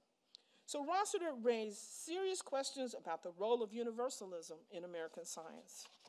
It has long been supposed that the norm of universalism would guarantee that scientists would be judged on the basis of performance, the papers and books they published, rather than by irrelevant criteria such as gender and race. If such universalism characterized the scientific community, noted John Langford in a review of Rossiter's work, then the low status of women scientists can only be attributed to their not performing as well as their male counterparts. But Rossiter showed that there were very definite limits to the supposed openness and rationality of the scientific community before 1940. And Langford also argued that she also showed us how women fared as scientific research changed. New research technologies, such as the application of photography to both astrophysics and astrometry, resulted in a dramatic increase in the rate of data acquisition required, often by many orders of magnitude, new folks to do that kind of labor. Photographic plates had to be painstakingly measured and the data reduced. Thus, the demand for cheap but relatively sophisticated labor force grew out of a complex admixture of factors both internal and external. So women opposed another striking challenge to the notion of universalism in science when it became clear that women who were successful did not lead to structural or ideological changes within the community. When Florence Sabin became the first woman elected to the National Academy in 1925, she sat alone until Margaret Washburn was elected in 1931, and no other woman was elected until around 1944. And even when I began as a graduate student in the 1980s, trying to track the election of women to the National Academy was really difficult. The Academy was not loath to let go of the data on women, and they actually claimed they didn't keep any data on women. But reluctantly, we learned around 1991 or so that they had been keeping data, and that only 10% of the National Academy members were women at that time. So this fact prompts me to ask, Are we still seeing the residual effects of ideologies that Rossiter described? And how have those effects changed in the 21st century? Well, we have many more notable data points that reflect how much science has changed. So the current president, vice president, and home secretary of the National Academy of Sciences are women. The National Academy of Sciences, of course, was founded in 1863 by an act of Congress and signed by President Abraham Lincoln. The National Academy of Engineering was founded in 1964, and the National Academy of Medicine, which was formerly the Institute of Medicine, in 1970. So Marcia McNutt, a geophysicist, is the 22nd president of the National Academy. She has been a professor of marine geophysics at both MIT and Stanford, was the first woman head of the United States Geological Survey. So it's important to note that in 1994, McNutt was one of the 16 women faculty in the School of Science who drafted and co-signed a letter, at MIT, who drafted and co-signed a letter to the then Dean of Science, Robert Birgeneau, which started a campaign to highlight and challenge gender discrimination at MIT and the Academy more broadly. As noted on her Wikipedia page, when McNutt was asked for her input on a feature article in the National Geographic, she said the following. She was asked, why do many responsible people doubt science? She gave this definition. Science is not a body of facts. Science is a method for deciding whether what we choose to believe has a basis in the laws of nature or not. So, the National Academy of Sciences is now led by 3 of the most distinguished scientists in their respective fields who happen to be women. Nancy Andrews, the Home Secretary of the National Academy, was the first female dean of any of the top 10 medical schools in the U.S. So the elevation of women to the very top of U.S. science, engineering, and medicine is a story of remarkable change over time. As Rossiter noted in the introduction of the second volume of her study, for many years there was little consciousness that there were attitudes and practices in the sciences, engineering and medicine, that might constitute something as, quote, ugly as discrimination. The prevailing assumption, considered so obvious that hardly anyone expressed it in the 1950s, was that though some women were present in the sciences, they were at best invisible and at worst an embarrassment. It took concerted effort on the part of actors in the federal government and the executive branch of the government to finally make it clear that women as a class did not deserve their fate and marginalization in the sciences, and therefore they should not be blamed for it. So between 1968 and 1970, there's a legal revolution that goes along with these kinds of changes in women's education, in employment rights, and it seemed to guarantee that the changes that were occurring in science were being supported by larger forces in this society. It is because of Rossiter's superb historical work, policymakers began to know and be able to see how both internal and external factors within the scientific professions were working together to produce the underrepresentation of women. And they could move away from that myth that women just can't do it, which was so pervasive in our society for so long. They began to have a narrative and data, and it took both, as well as the efforts to change the legal systems and other systems to make this fundamentally radical change in American science possible. Now, though Rossiter ended on an optimistic note, it would be a mistake to see the removal of barriers against the presence of women in science. We can't see it as being evenly distributed across all sectors of the scientific enterprise, because it's not. And a recent consensus study report by the National Academies, Transforming Trajectories for Women of Color in Tech, which was published in 2022, and which Matt already told you, I was one of the co-authors of that study. And this sector in tech is one of the fastest growing sectors in the US, but there's still significant underrepresentation of certain women in that sector. While women of color make up 39% of the female population in the United States and are projected to comprise the majority by 2060. In computing, women of color earn less than 10% of the bachelor's degrees and less than 5% of doctorates. As the editors of this volume noted, there have been many efforts to increase the number of women in tech that have focused more broadly on women in general rather than address the specific context of women of color. And one thing that's really obvious about this is the lack of any kind of disaggregated data so you can see what's happening specifically to populations of women of color. So it's hard to provide enough of the evidence, at least some people argue, to understand what is continuing to impede the progress of women from this group. We don't, some people claim we don't really know. I think there are ways to explain that, and I've said that in many cases.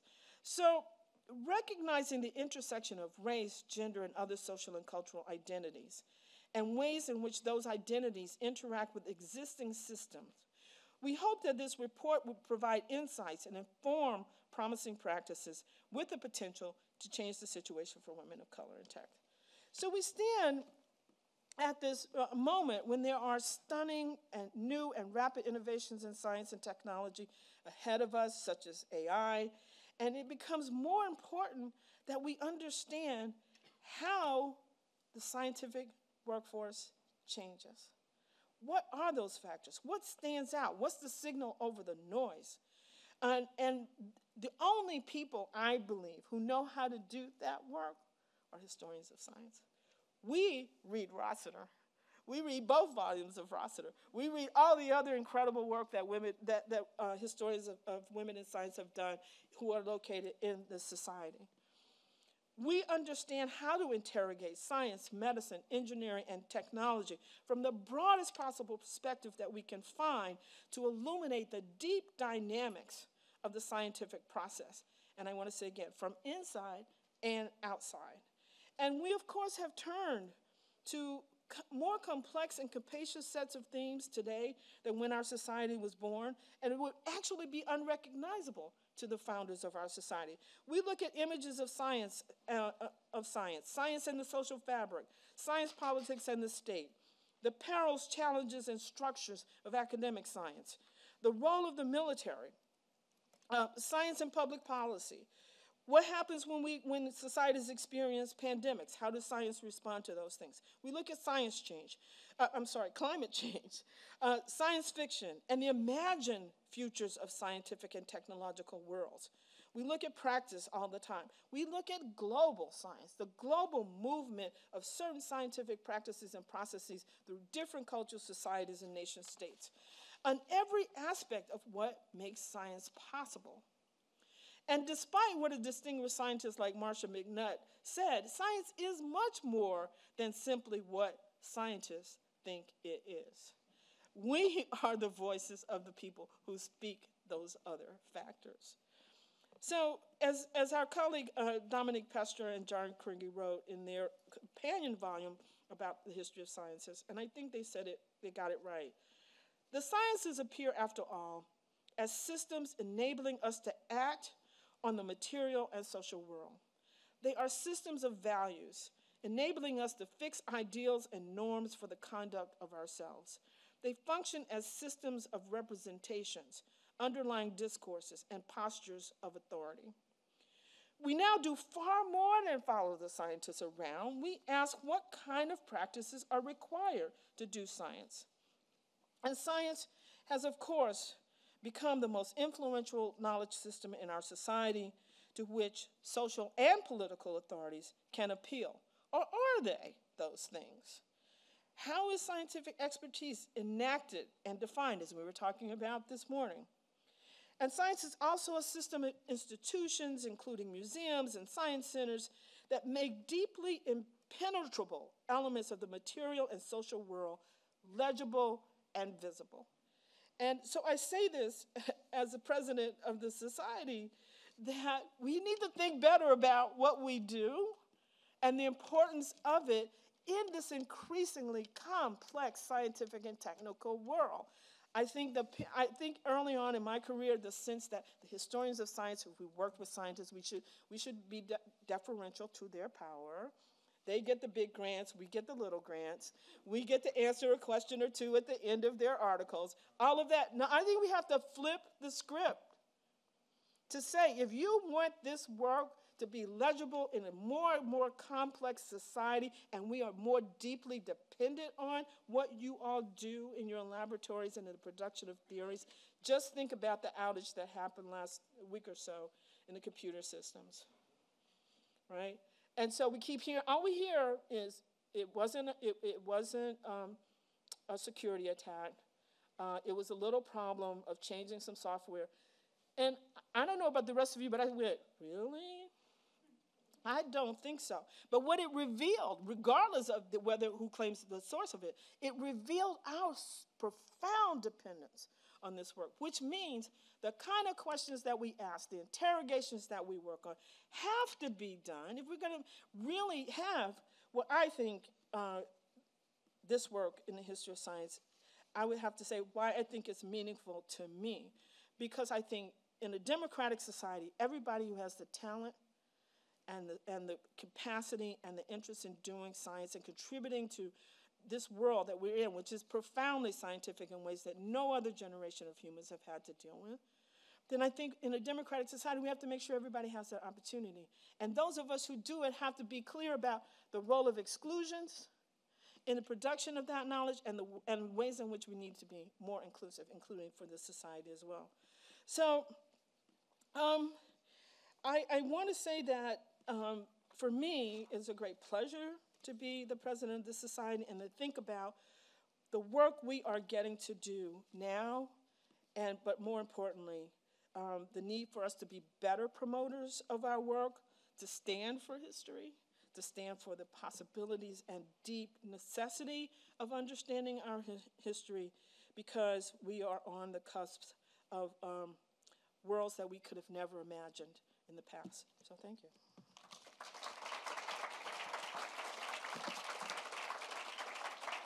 Thank you. Should I stand here and take any? Sure, if anybody has any. Yes. So it almost sounds like a call for activism, and maybe I'm adding my own patina on what you're saying. But I want, could you, here, thank you. In your closing comments, it almost sounded like a call for activism on the part of historians of science, historians and people in science studies. Can you outline what that would look like? Because a lot of us are wrapped up in our little narrow worlds of what we're doing and what we're accomplishing. And what would be your vision for what that would look like? So my vision would be that on a given day, instead of seeing a new article about some new scientific development, that we would have some commentary about that. But we also have some comments on historians of science and people who study the social studies of science, saying, what do you think this means?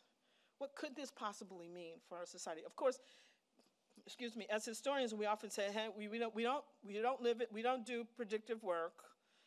We're just guessing. But let me just say, we could say something about what we think it could mean. We could say something about how we understand science to work, which is often missing from journalistic accounts, which is often missing from educational work that's done. Even if we do it in really the best kinds of museum work, we still have an attitude toward it. Gee whiz, as interesting as whatever. But we have to think. We have to talk more openly about what it means and could possibly mean, and the impact on various groups of people. And to me, that would be an amazing service for us to perform on a regular basis as historians of science. But it happens with presidential historians. Can you imagine in an election period that people aren't going to be talking to Doris Kearns Goodwin, to Michael Beschloss? What did President Truman do in 1930, whatever? And I got that wrong because Truman was not in the 30s, but I'm sorry. That's what we get for not making our students learn their dates in American history anymore. But nobody would think about not considering that. Nobody would think about what happens in a crisis, referring to Kennedy and the Cuban Missile Crisis. But we need to be saying, you also need to think about what did the last week with the outage mean to the world when thousands of people could not move as easily as they had the day before. So what does that tell us about the world we're living in now? How do policymakers think about it? Are we going to just say, oh, that was just a glitch and we don't have to do anything? Or are we going to say something else? So it is a call for activism, but it's also, I'm trying to say that activism, I believe, should be based on our rigorous historical work. It's not an activism based on what I happen to personally believe or want. What I want is better information, more information, an ability for more Americans to have a greater kind of scientific literacy, to ask a question about science rather than a reaction. Those kinds of things, which I think the best of historical studies, when we grapple, certainly in the US, when we grapple with certain kinds of issues, we turn to history. And I think what I want to see is a turn to history of science. That kind of turn. Yes.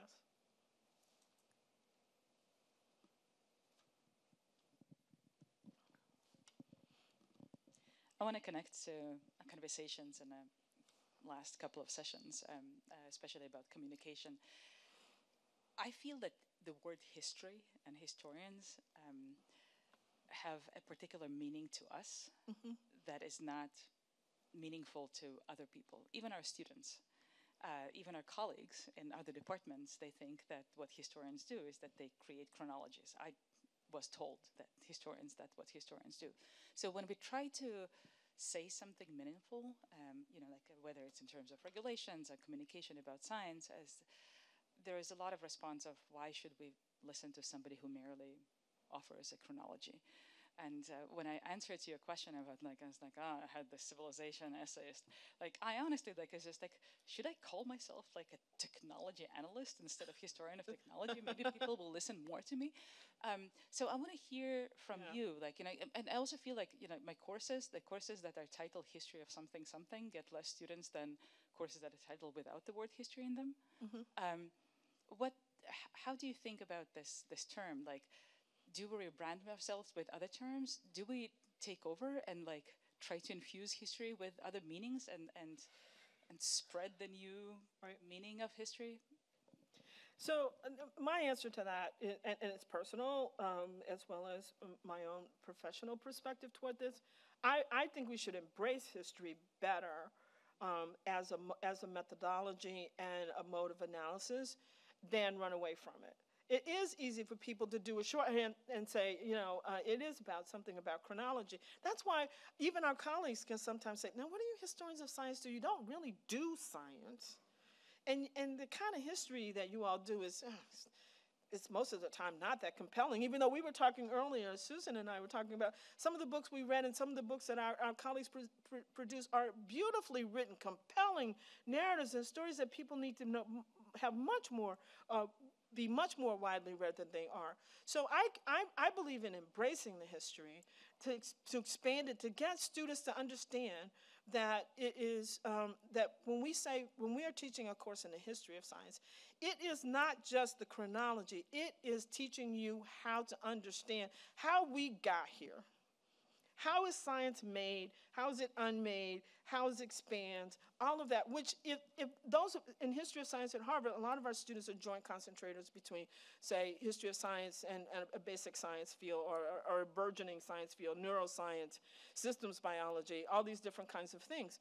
They don't know how to think about those things. They know how to do them in the terms set in the fields that they study. They don't often know why.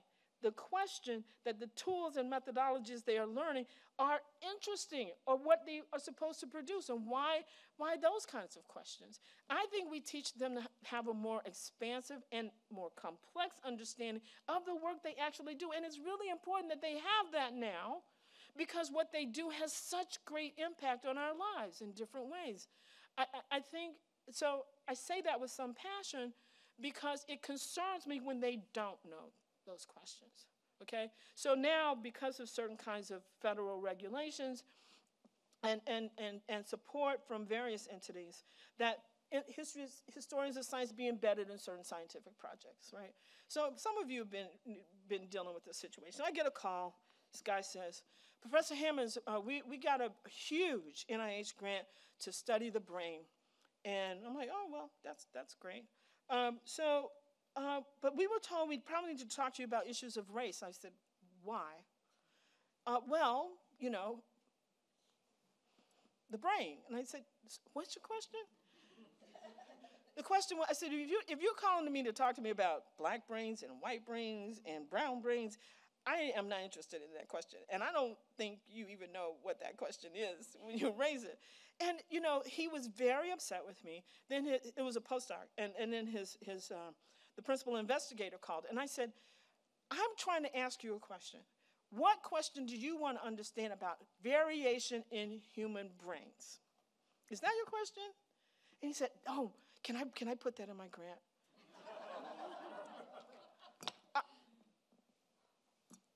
So you see what I'm saying? How to frame the question. The students and folks working on the Big Brain Project need to be asking that question, and why they might choose to default to certain characterizations of variation in human brains as opposed to others. And that's the work we do sitting with them. I'm not trying to become a brain surgeon. I don't want to be a brain surgeon, but I do want to understand the questions they're asking, because what's going to come out of that project is going to have a big impact on what we do and how we live. So I want to be at the table because I want to talk about those questions, the questions that don't naturally fall from the investigations themselves. Yep. Okay. Given that nowadays people rely on visual media extensively, might be good to kind of look into, you know, producing very well scientifically grounded documentaries, films. Look at the impact Oppenheimer had on the general culture last year. Yeah. When I was studying history of science as an undergraduate, one of the assignments in philosophy of biology was to watch a program called Life's Story, The Race for the Double Helix, which was illustrated the discrimination that Rosalind Franklin faced very powerfully. And again, using visual media, we'd all love people to read scholarly works, but that might be useful nowadays. There's recently a documentary on the photography of Roman Vishniak. Sure. In addition to pre-war European Jewish communities, he did pioneering film on microscopy, filming of protozoans. So the use of more broadly visual media and movies, if they're grounded in rigorous historical accuracy, might be a good way of pushing forward some of what we're looking for. No, I think that's absolutely right, and I think that earlier in the spring, Dan Kevles gave a talk at the New York Academy of Medicine, and he said the same thing. This is what we need to do now, is to really rethink how we present our work and try, and he emphasized a claim that I'm trying to make as well. We need to reach a broader audience as historians of science and what we do in our work, and that's one way to do it, by engaging in many more visual projects, because of course we have that's where our students live. And so I think that we have to respond to that impetus, and we should be having more conversations about not just sort of waiting to be able to criticize and analyze a major, motion picture like Oppenheimer, and say, well, they got this wrong and they got that wrong and they forgot this and they forgot that. That's not helpful. What's helpful would be is, why did so many people decide they wanted to see that movie? I was shocked that it was successful. But what in it makes it successful? What does that say about the communication of a major event in American history, of which he was a central and important part? We should learn from that. What made that story so compelling to folks? And we should think about what it means to how we do our work.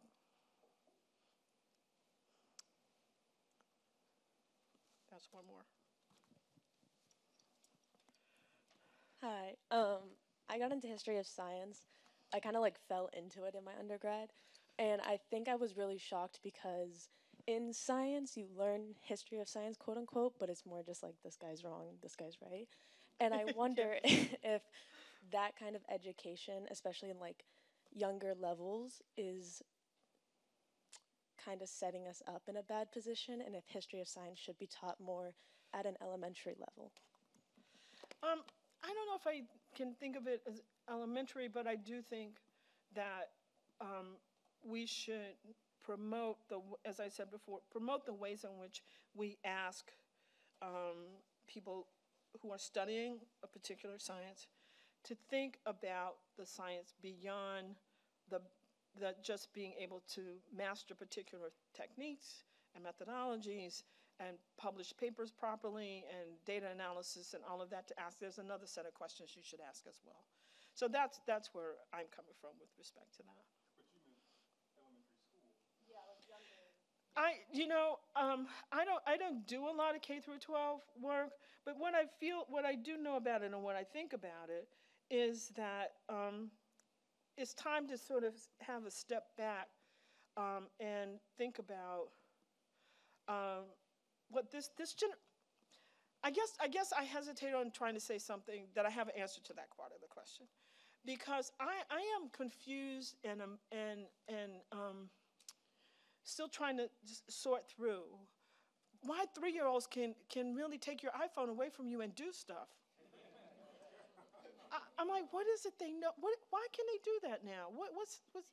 What's happening here? And where do we enter in terms of, we ought to be thinking about why they can do that and what else we could do with that capacity that they can do that. And I'm not done thinking it through, but I think there's something really serious there to be considered about how we teach science and other aspects of education and math and almost anything. I think we're at an inflection point about what we understand and how this generation understands the tools that they are born with, pretty much, that we're not. I have to tell you, if something happens to my phone, I have to get somebody else's phone to call my son to tell me what the deal was, because even though I know a lot, I don't have the facility that he has, and he can't explain it, right, in ways that make sense to me. It's a new thing, and I don't have a good answer, but I do think it's something we ought to be paying very serious attention to. Is that right? We're going to leave it with 3-year-olds? Thank you. We have our third session, which is titled Advocate, and that is moderated by Amy Slayton, who's a professor at the Department of History at Drexel University, and I'll hand it over to her to introduce her panel. Thank you. I'm already overstimulated. It's been an amazing day so far. So thanks to all who have brought us together.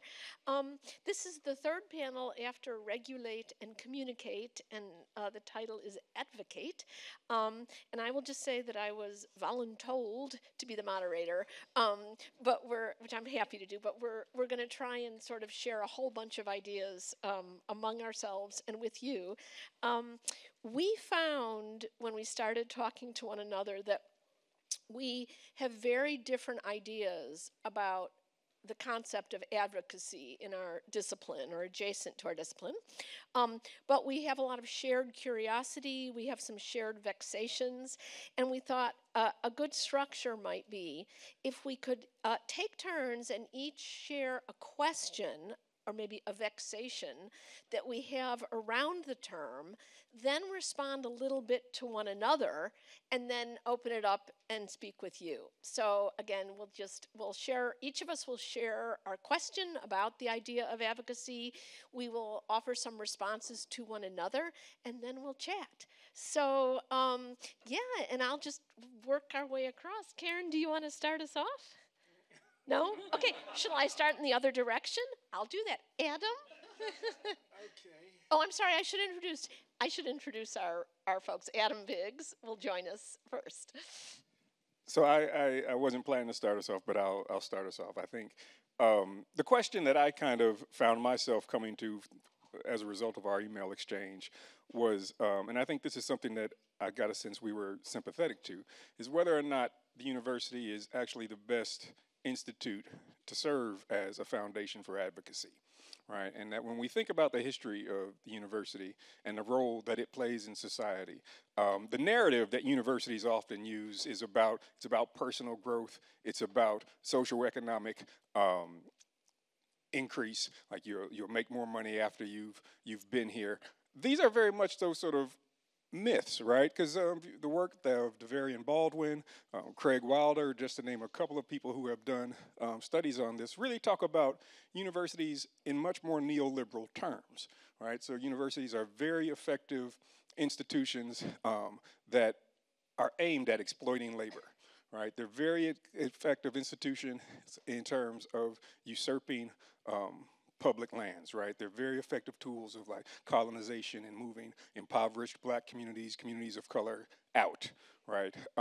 They're also very well entrenched in practices of racial exploitation and exclusion, right? And some of this very much goes back to the time period that Evelyn was just talking about. And I guess I want to sort of talk about that maybe a little bit later. But that is to say that the foundational sort of premise, I want to say, in our educational system is not about seeding people in as much as it is about weeding people out. All right, so how we understand excellence is really not about sort of the content of the material we study in the classroom as much as it is about the curricular process, that from beginning to end, this is a test of fitness. And in many ways, the reforms that are taking place in the early 20th century that often we tend to associate with Abraham Flexner, who was a major figure in the reform of medical education, right, were spearheaded and really supported by a mission that was promoted by the Carnegie Foundation. And the Carnegie Foundation, Carnegie was very much invested in eugenic understandings of intelligence and building a society that reflected that sort of social stratification. And much of this was a way of dealing with his own sort of extreme wealth when he came from a background that was very much impoverished, but also rooted in radical politics and sort of confronting the type of guilt that he had to sort of experience when he got into this position of extreme privilege. So the question, I guess, thank you. No, the question was, what techniques and approaches, what abolitionist techniques and approaches can we make use of in the university as a tool to promote change? If we recognize the university not as this beneficent institution, but actually as a tool of exploitation, as a tool of colonization, as a tool that is more about affirming one's middle class status than bringing one into it, right? As a tool of exclusion, what kind of, and I'll just leave it there, like what kind of abolitionist approaches can we use in the university, in our day-to-day sort of functionings in the university as a tool to promote advocacy? Thank you. Thank you so much. What a fabulous launch pad. Thank you. Chad, would you like to go next? Is this on? Yeah. Yeah, okay. So I can't hear myself in the microphone. Adam, your question reminds me of when I was in grad school. And I grew up in the city of Toronto, and I went to the University of Toronto. But where I grew up initially was actually a very undernourished and underfunded area, where a lot of my classmates in my local high school didn't actually end up going to university. It wasn't something that the community themselves promoting during the very much a minority community, predominantly an immigrant community. And when I was in grad school at the University of Toronto, me and some of my classmates started talking about the disparity in, like the social disparities in access to education, and learned that the medical school on campus had a program, a summer school program, for high school students in these underfunded neighborhoods to shadow basically doctors and nurses to get an idea of how to go to medical school. And it occurred to me and my classmates that why don't we do something similar for history of medicine? So why don't we see if some of these students who have ambition to be doctors or nurses or scientists, if they were also interested in thinking about the histories of this field and create a very similar program where once a month we will meet them and teach them different methods of doing history, whether it's like working through newspaper collection, looking at photographic collection. We went to the Royal Ontario Museum and worked with artifacts.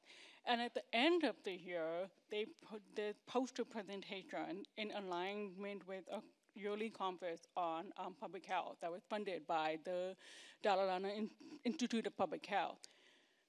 And now these are children, basically, who weren't thinking about history of science.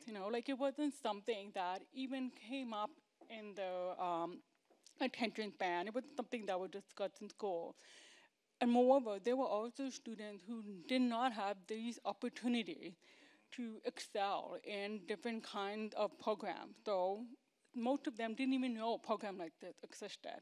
So by creating these programs for them, we were also showing them how to, in a sense, navigate some of these class-based challenges that are mandated by the university. So how to gain expertise in doing different kinds of skills, how to sharpen their analytical skills, how to even do the basic things like write application.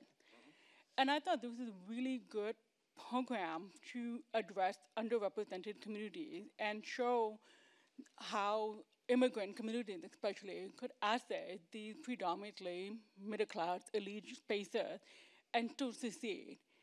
And it went beyond this like mentor guiding a student along. It was more of dealing with a structural issue in place. And I see that example that we ran this for 2 years actually before we ran out of funding. I see that model as a good way to thinking about some of the structural limitations, but also to think about the university, not just a place that is about professors and students and staff working with the community, but as a space with resources that we can do to bring up younger generation, bring up the communities who don't have access and allow them to have the access there.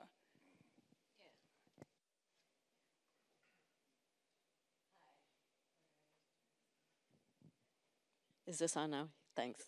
So in our email discussions beforehand, Amy had suggested that, one jumping off point was the notion that all knowledge has a politics. And I agree with that, but my question is how, and this is really a kind of pandemic era question that came to me, which is how can we recognize that all politics, all knowledge has a politics, and at the same time recognize expertise.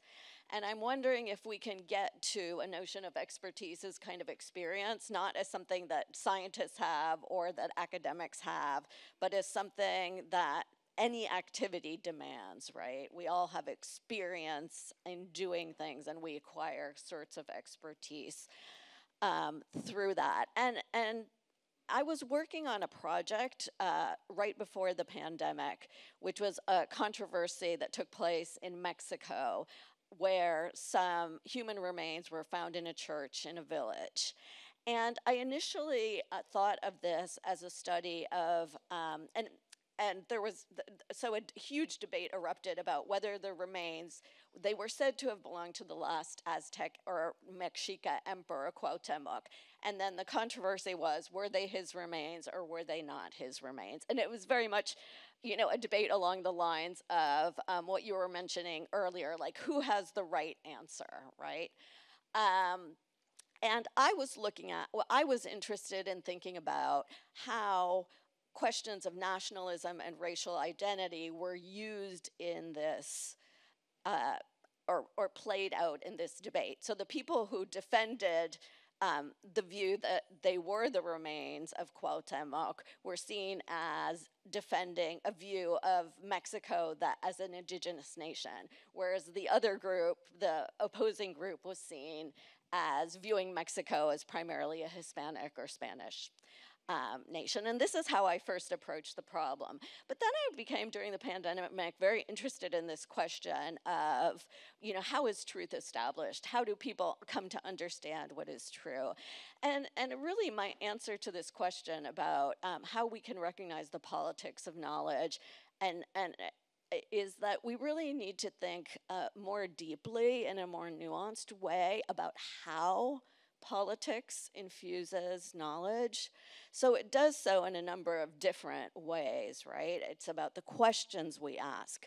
It's about the sources that we use or the experiments that are done. It's about how it's conveyed to different audiences. So there's so many levels at which different kinds of truths are established, and we really, and politics plays into that, and we really need to be very clear about where is it that those things come in. So in the particular case that I was looking at, and this is very challenging for me, probably the people who were correct in this debate were the ones who denied that the remains belonged to Cuauhtemoc. But politically, that's not necessarily, where I would, what I would have wanted. But at the same time, I find that although they came to the correct answer, their science was not always good science. Whereas the people who were incorrect also had very good science in certain kinds of ways, but they came to the wrong answer. So how do we convey, those kinds of processes to a broader audience, and so we can move beyond the fact of saying, oh, that's political, it's biased? So I will just layer my own question, thought on top of this, and then we'll start more of an exchange. I already see so many linkages, but and I want to hover for just a second on that term advocacy, which is the kind of core of what our discussion is. And I think that for me, when I think about the term advocacy in relationship to the history of science and technology, science or technology, I really think a lot about what that term has come to signal in our social circle. And I do mean social. I mean our own, our world that has brought us into this room, and not others. And it seems to me that the idea of advocacy points to most often to a very particular public-facing form of historical scholarship, right? Or study that engages explicitly with some facet of social justice, right? And I think we've already had some added complexity to those terms just in the last few minutes. But I think in using the idea of advocacy in that way, or perhaps the term activism, right, we're running the risk of imagining that other forms of historical work, of historiography, are without political intention, are without political impact. And of course, there is no historical work there's no history of science that doesn't adjudicate on the category of science, right, as either exceptional or customarily, I think, as distinct, as singular, right, as a very singular way of knowing the world. There is no history of technology, so named, that doesn't delineate, and I would say doesn't produce meaningful materialities, meaningful material effects, meaningful material affordances, right? And so I think, and maybe this is building on the comments already, but the categories of science, of technology, have their origins in white Euro-American epistemics, in white Euro-American institutions, and our use of those terms reproduces those institutions, those epistemics, and their distributions of power. And I think, I'll try to illustrate this really quickly, because I've been thinking a lot about, I think today we've heard a few different moments where people are like, well, what about competing expertises? What do you do when multiple expertises appear to have equal strength or competing facts? Alex mentioned that, Karen has mentioned that again. But I think that the notions of irreconcilable expertise, I think that's an artifact of the questions we're asking. And if we change the terms of inquiry, I think, so in the case of what caused the cancer in the communities, in the industrial communities, right, if we put aside the question of culpability, right, and instead of asking,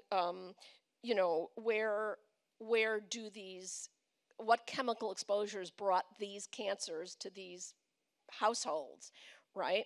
And we replace that with the question, what racial and economic commitments brought these cancers to these households? We get a radically different historiography, and radically different evidence becomes important. And I guess I would just kind of encapsulate that by saying that, to me, that is a way of rejecting the terms of our antagonists, which is not my phrasing. It's a phrasing that Cheryl Harris, who's a Black Studies scholar, has offered us. But we can reject the terms of debate and inquiry that really unjust distributions of power have brought us, right? And I think that when we indeed follow, I think Alex mentioned they did, like, look, let's put aside the question, provide compensation. We're starting, it doesn't matter where the cancers came from. We're not saying that there should be no accountability. We're not saying there should be no blame, but we should look for causality on a different level. We should look for causality, for lack of a better term, upstream. We should look for causality in an ideological rather than a technical space. And I think that may sound like okay, there I am being activist, there I'm taking up advocacy, but indeed to not do so is a very powerful form of exerting political preference, of exerting advocacy. So I guess to follow my own instructions and offer a question, I guess my question would be, okay, what work is being done when we draw a line between historical work we see as activist or as advocacy and historical work that we say, no, that's not advocacy. What work is that bright line doing and to whose benefit? So I'll stop there, and maybe that's enough to start with on table. Jay, you want to jump in? Yeah, it seemed like I misunderstood the instruction. Oh, I'm I did sorry. not offer my own question. Oh, okay, you were responding to I Adam. responded to Adam. Okay, go for it. Adam, give us more. Yeah. Well, I think it's a good jumping point of the question you just asked about, like, how we both define activism and advocacy. I want to take us a little step further in that and to think about what responsibility do we have as historians, especially historians in privileged institutions, privileged positions, to advocate on behalf of communities who may not have access to similar kinds of resources or power, especially when we're writing about these communities. So most of my work overlaps between the history of science and disability.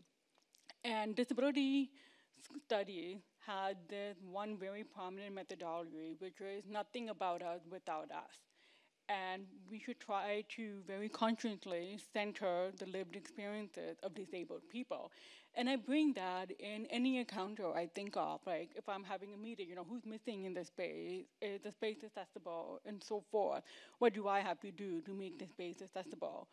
And so much of that advocacy I do, not just for myself, because I'm deaf, and currently I'm sitting here with my phone on my lap because this closed captioning is running for me, but also in the sense that I have this responsibility brought on by my training as an historian to extend my expertise for the communities, to clarify concepts, to make communication easier, to teach them as well, but also to bring them in the spaces that they might not otherwise have access to. So my question for the group and for the audience is essentially an extension of Amy's question, in that how do you view your research? How do you view it as extending, if at all, towards an activist platform? And do you see it as a sense of responsibility on your part as an historian? And going back to what Evelyn was saying in her keynote as well, that history is activism in a sense. And if you do, what are some challenges you face within these kinds of scholarly activist communities? Yeah, so I have a couple ways that, and I appreciate that question, Jay, because I think for me, it helps sort of articulate a lot of the framing that I have for the sense of advocacy that I tend to do. So my work looks at Black doctors in the early 20th century, and I look at the various ways they used professional medicine to advocate for racial justice. And I focus particularly on the desegregation process at Harlem Hospital. And one of the things that I think is interesting about the desegregation process at Harlem Hospital, and this takes place after World War I, I start at 1919 and go to about 1935. There was no Jim Crow policy existing in the governing documents at Harlem Hospital, but the hospital was 100% white. okay? And so as Harlem became a more a destination of the Great Migration, as it became a decidedly more African American community, activists within it made the case that the professional practitioners at Harlem Hospital there should be more concordant care, that they should better reflect Harlem's population. The administrators came back and said, you know, we don't disagree with you, but we don't have a policy of racial exclusion. This is just based on professional merit. And Harlem's community responded with indignation and said, that sounds a lot like racial discrimination masquerading under the guise of professional standards. Right? And so a lot of the work that I do looks at actually how this takes place, how understandings of professional merit are often and very much aligned with understandings of whiteness, with practices with professional standards that are designed intentionally to limit access to people of color, to limit access to women, but also to limit access to the poor, right? There's a reason why we see fewer practitioners from the South and West than we do from the Northeast, right? Because a lot of that is about resources, and a lot about that is about class. But black doctors in Harlem do gain access to Harlem Hospital, and there is a major reorganization of the entire municipal hospital system that brings dozens of black practitioners into the hospital, black nurses. They have probably the single most definitive effort to meet what we would call like a good faith effort at integration, not just desegregation, but integration in municipal hospitals, right? But the story really starts after that, because that's when conflicts begin to emerge, right? Because there are tensions within Harlem's black medical community about who among them should be granted or who should gain access to these new positions. And what happens is that the majority of these positions go to graduates of predominantly white medical schools, well-funded medical schools like Harvard, well-funded places like UPenn, Johns Hopkins, and graduates who make up, the black graduates who make up the majority of black practitioners in Harlem, who are graduates of places like Howard and Meharry, they say we are being marginalized. And you are using the same rationale and the same justification that the administration used when we fought to desegregate this institution to begin with. And I think part of what that story sort of tells for me, and I think this emerges in other manifestations of black doctors advocating and trying to use medicine to advocate for racial justice, is that it becomes very difficult when the standards incorporate and rely on these notions of white supremacy, when they rely on these racial politics, it becomes very difficult to separate oneself from them. It becomes very difficult to extricate oneself from those practices. And even when they are conscientious, even when they are committed, when they are dedicated, they continually find themselves reifying these same sort of exclusionary structures. And so when I think about like advocacy in my own terms, right? One of the things that I think this story sort of tells us is that we have made a type of devil's bargain, right? That having access to these types of institutions, having access to these types of resources comes at a certain type of cost, right? And a lot of that is a moral cost, right? Institutions that aren't necessarily aligned with justice, right? But give us resources to where we can say these kind of things, right? We can articulate them and where we can be honest, because there are places where you can't do that, right? Boeing will not allow you to critique the university, but the university will allow you to critique the university. And so I think it's useful for me when I think about advocacy that we don't sort of try to create this narrative of good guys and bad guys, right? But we embrace this idea that we are complicit in this in very fundamental and meaningful ways that we cannot escape if we're honest, but that our most justice-centric sort of position is to be transparent about that, right? And that we may not reform that in the course of, in our lifetime, we could even say. But that part of this process allows us to actually reveal how the structures work so that we can attack them. Thank you so much. I'm going to let Karen, we have ready to jump in? Yeah, so, you know, to this point, I agree with you that, you know, we are all compromised by not just the institutions, but the social contexts in which we do our work. However, one of the things that's very interesting to me about the case that I'm studying is this split in the academic community, right? So the person who found these human remains was a woman in a primarily masculine archaeological anthropological establishment. She was a lesbian. She went to the dig with her girlfriend. And she spent many, many months in the community talking to people about what they knew about the church where the remains were, about the history of the community, and so on. The people in the opposing group were all very prominent, well-known men. They never went to the village. They emitted an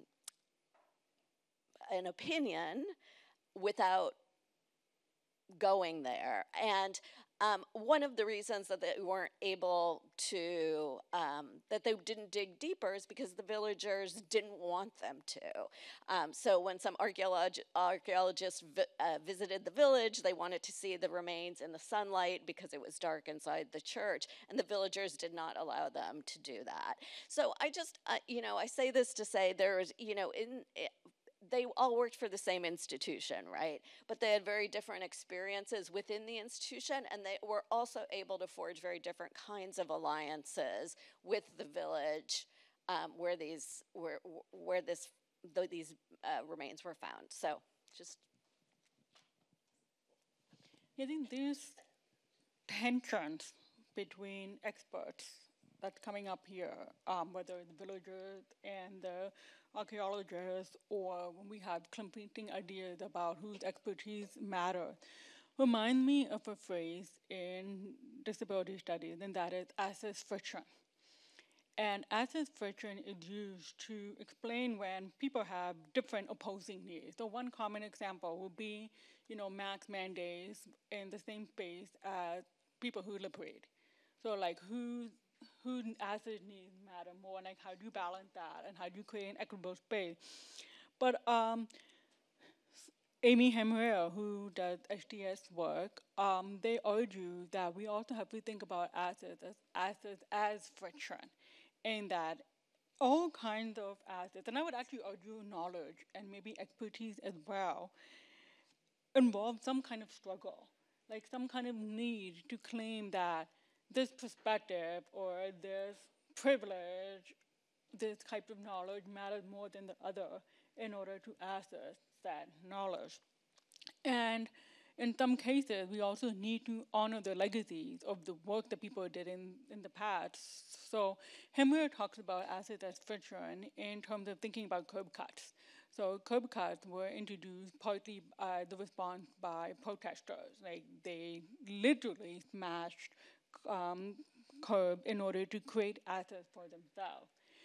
And a few years ago, I was thinking about the social histories of closed captioning technology. So, with the part of the time in my career when I get tired of the history of medicine and I veer over to history of technology, I'm like training like 3 different fields. And I was really interested in thinking about how closed captioning came to be a model form of access for deaf and hard of hearing communities. Like, why captioning and not sign language? So that was the big research question I had, because there was an access friction there too. Like, how do you balance the needs of 2 different language communities? Because American Sign Language, or any form of sign language, is a complete language on its own, far different than spoken and written English or other languages. And while I was working on this, so much of the history of closed captioning is rooted in the 1970s with all these kinds of digital laws that were promoted in terms of accessibility. But what I actually found out was deaf community members were making their own form of closed captioning. One of them was a Cuban American named Emerson Romero, who was a silent theater actor. But then when talkies were introduced, he basically lost his career and then shifted into deaf theater stage. And what he was doing was realizing that the same technology that people were using to make the intertitles for silent movies, like, and then she fainted, or those little black and white texts, he realized that they can actually be used as a form of captioning. And his technique was very crude, but what he did was that introduced a form of asset that was very much community-based, because what he was doing was modifying the technology for deaf people. And then, but his whole contribution, alas, as we know, with lots of marginalized figures in history, was completely erased. But the form of captioning as protest emerged again in the 1990s, when the people were protesting CBS and ABC to introduce captioning for television. And I think about these situations in my early work, and this was like around 2019, 2020, when I was thinking about my next project. And that's when COVID happened. And when we moved online, all these digital spaces, despite the 2010 Accessibility Act for telecommunications, these spaces were not actually accessible. So thinking about this history that I had already been working on, I connected with some deaf and disabilities activists, like grassroots communities online, to think about how we can create our own version of accessibility online. And while I shared my expertise with this history, they did the technological and engineering work and created a new platform called Protest Asset, which actually goes on and creates captioning for anybody who requests that, for all kinds of social media. But this kind of partnership, first of all, it was only possible because A, I was already working on this, and B, because of the circumstances around COVID revealed the real demand that reflected this kind of, inaccessibility gap in the media. But it allowed for shared space of different kinds of experts all working together to solve a problem that would benefit the community. And that's how I think about advocacy. I think about the need to transform community. Yeah, and I think if I can do a little stitching together of this, it strikes me that, we have many historical examples and quite recent examples as well of this idea that, okay, that which majority actors do or undertake or discover is science or engineering or medicine. That which other folks do is something else, right? So rather than say, oh, we need better access into medical schools for BIPOC folks, we need the community to be represented, we need the disabled experience and expertise to come in, which of course is inarguable, of course, but until we recognize, again, it's ontological, that the rigorous medical school is the white medical school, the rigorous identification science is, of a particular ethnicity, the valuable technology or the viable technology is that which arises from the majority actors. I think until we kind of understand that human difference and the knowledge itself come into being together, we're never gonna understand that sheer potency of the categories, again, of science, technology, and medicine to keep reproducing power. And these examples are beautifully constructive and positive alternatives, which of course we know abolition is not a negative activity. Abolition is not destruction, right?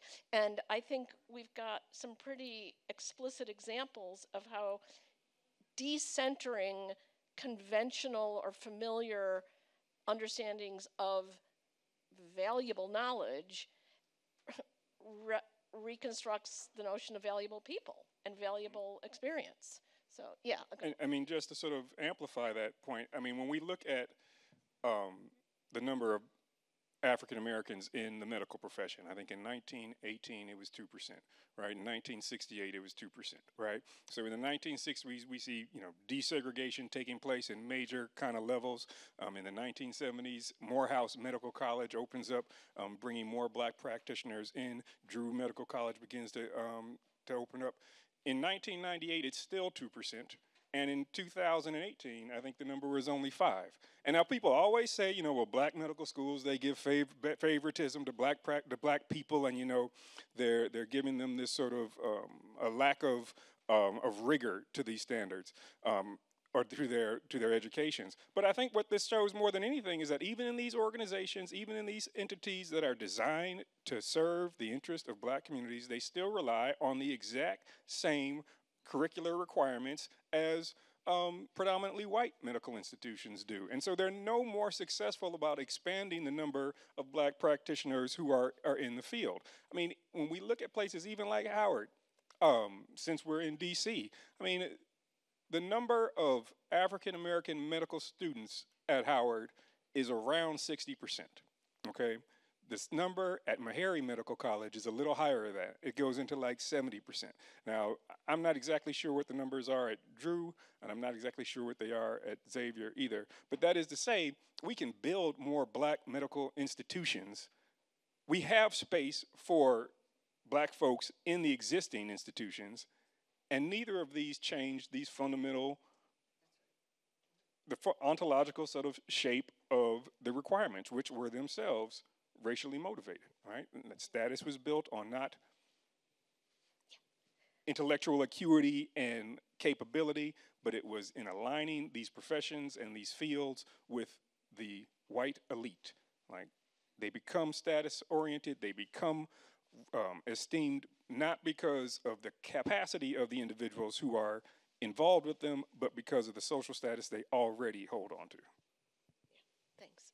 Karen? Yeah, and I think, you know, I'm also thinking of the onslaught against academia that we're living through right now, and the ways in which that is also a response to the growing number of women and the growing number of people of color who are now in the academy, not just as faculty or historians of science, but as our students as well. And yeah. You want a quick maybe say a little more? Well, I think, you know, clearly our student bodies and the professoriate in general has been growing more diverse, and I think we are kind of seeing a backlash against that, but we're also seeing, you know, the defunding of higher education as this process is taking place. We're seeing the undermining of tenure and the de-skilling of the professoriate. So, I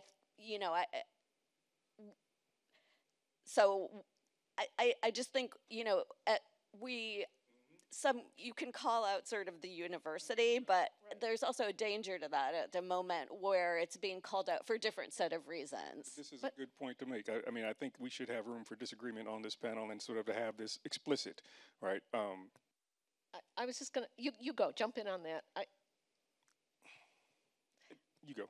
Okay, I want to say, rather than imagining that our choices are to criticize the university or defend the university, because if that's the choice, we are really screwed, because the university is not doing right by issues of justice, by issues of, you know, climate change, by issues of wealth distribution. I mean, the university is not doing favors. It's building debt. Of course, we're doing fabulous things, but the university is not a progressive force in the United States in many, many instances. So we can't not criticize the university. On the other hand, we can't concede that the university is the problem as described by the right, the rising fascist right. We can't concede that. What we have to do again, I think, is not accept the terms of our antagonists and not say that the problem with the university is that not just stop with the statement the university is a problem, say the university is a problem because it's encouraging injustice and we need to push back at that injustice, right? So, yeah.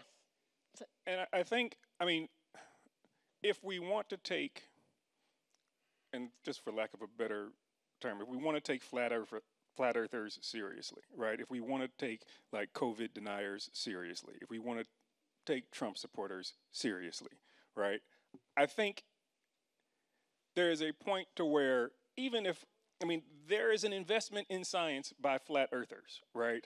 But part of what their critique that we hear from, I think, each of these groups is this sense of being excluded from the access to the upper echelons of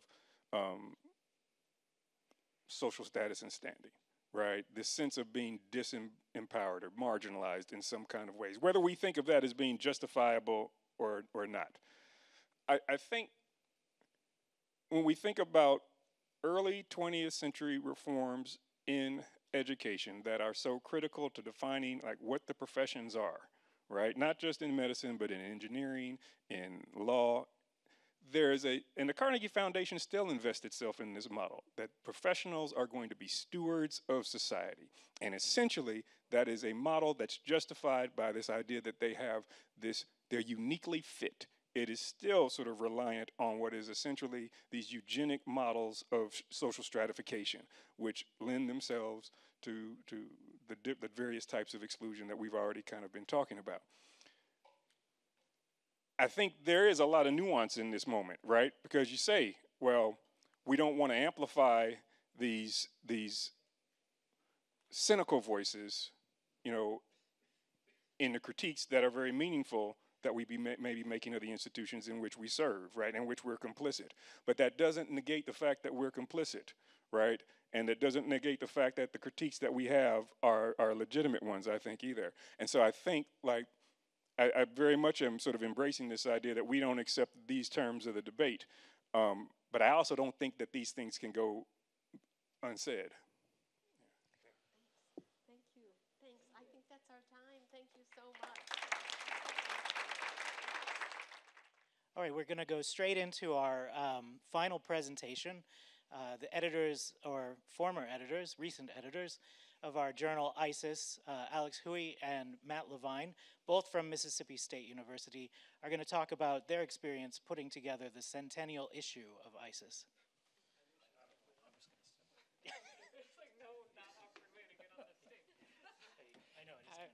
Thanks. Hi. It's so great to see all of you.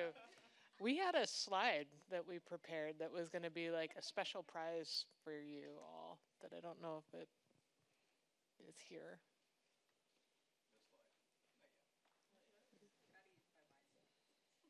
Okay.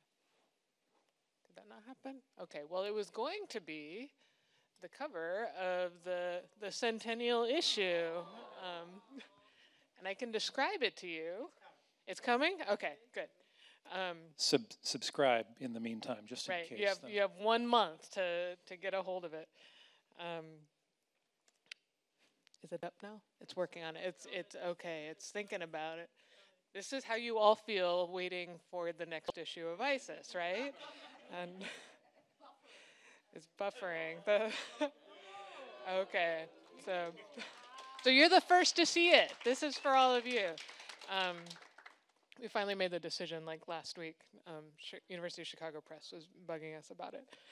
So this cover image actually is a late 18th century etching by, I can't even see my notes now, J. Pass, and it was an original illustration by Johann Eberhard Ehle of the Agave americana, which we also call the century plant.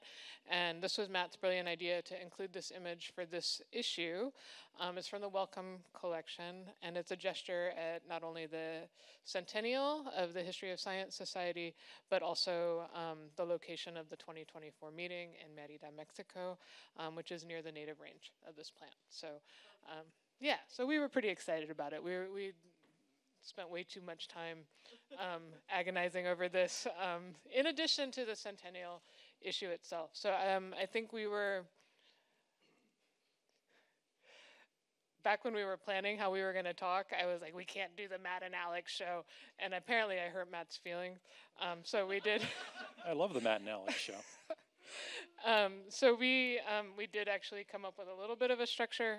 So we're going to kind of go back and forth. But I was going to start by just describing the issue itself, and then we'll kind of expand out from there to talk about ourselves and the society and all of history.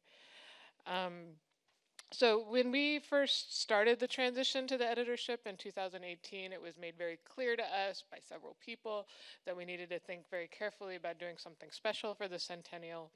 And so this was rattling around in our kind of mind-melded heads since then. And Matt's going to talk about a couple ways we were thinking about it, but what we settled on was to showcase the work that goes into ISIS, and the activity that kind of subsequently is generated by it. So this is both a kind of supply chain and the afterlives of history of science knowledge. And we recruited some pieces. Some pieces came to us that also just seemed like they would fit really nicely.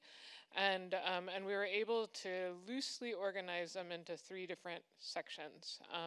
So the first is the history of the society and its publications especially, and some of this gets down into really kind of granular things, the ideas that inform Sarton, the development of the current bibliography, and sort of things like this.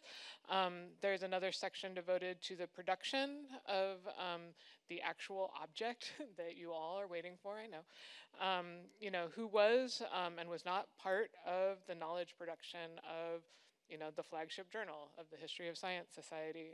Matt and Katie Thomas have this really nice piece on basically who wasn't included in this. There's a really nice piece by Laura Stark and Jean Chaco on acknowledgements. Who gets acknowledged in the acknowledgement section, who doesn't, who is actively excluded in that case. And then the last section is devoted to the reading of the journal itself, and thinking about how our students read it, how we as teachers might use it in our teaching, what it has inspired, who it has inspired, and then, yeah, it kind of ends in that sense. So it's not just an effort to reveal the hidden labor, although it is partly that, who all is involved in the creation and consumption of the journal, but also a celebration of the community that works often in concert, mostly in concert, to create new knowledge about the past. And so, certainly that's the editors. We did quite a bit of work, sure, but then also authors, reviewers, the manuscript editors, the proofreaders, the production staff, the students, and then the readers, of course, right, are part of the creation of this knowledge and the circulation of it. And on that note, I should also say, perhaps most central to keeping all of these parts moving and coming out on time, we're really proud that the journal always came out on time while we were editors, even through COVID, is the managing editor, who is like this sort of secret role, but absolutely important. I had originally thought of bringing a little card that you could all sign saying thank you to Marshall Brain, our managing editor this whole time, but I decided like some of you wouldn't know and you wouldn't sign it. So instead, I want to take a photograph of all of you waving to her. You want to do it? You want to do a selfie, or you want to do it like this? No. Okay, everyone say hi, Marshall. Thank you so much. She is the reason that the journal has sort of survived the last 5 years, despite the Matt and Alex show. So yeah, this special issue is not.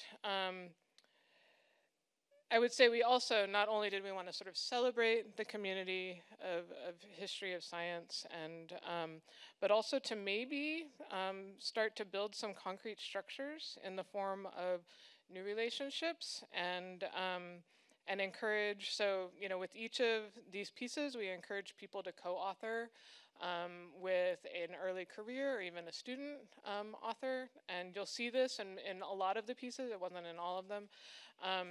But then also just in the general kind of way in which we were sort of working with everyone together and trying to get them to read each other's pieces and cross-reference and all these kind of, those of you that have done special issues or edited volumes sort of know the work that goes into trying to create something kind of like a smaller kind of special little community. I'll stop there and you can say what you were going to say. Oh, you have a timer. Yeah, so a little disclaimer on my performance today. Like a big dork, I imagined that I would have a nice table in front of me and where I could put my laptop and read prepared text, and that didn't manifest itself, so I have gone 2 or 3 decades backward in technology to note cards, a format with which I am not experienced. So we'll see how this goes. A little bit of historical perspective. This centennial issue of ISIS is not the first time that HSS has done some auto-reminiscence. In 1975, which is the 50th anniversary plus 1 year, then editor of ISIS Robert Malthouf produced a work that he jointly authored with some other people. He described it as 40 or so pages, some of them interesting. His portion of it dealt almost exclusively with the finances of the society. And I think he wasn't even trying to, just do anything other than give in to his constant sense of anxiety about that. And what I found really interesting as I read through that piece was that he was very keenly aware of a surprisingly direct relationship between the amount of money that the society had on hand, or in many years, the extent to which it was in debt, and the number of pages that the physical paper pages that it was possible for ISIS to produce. It wasn't until after his tenure that the society settled on a permanent relationship with an academic press.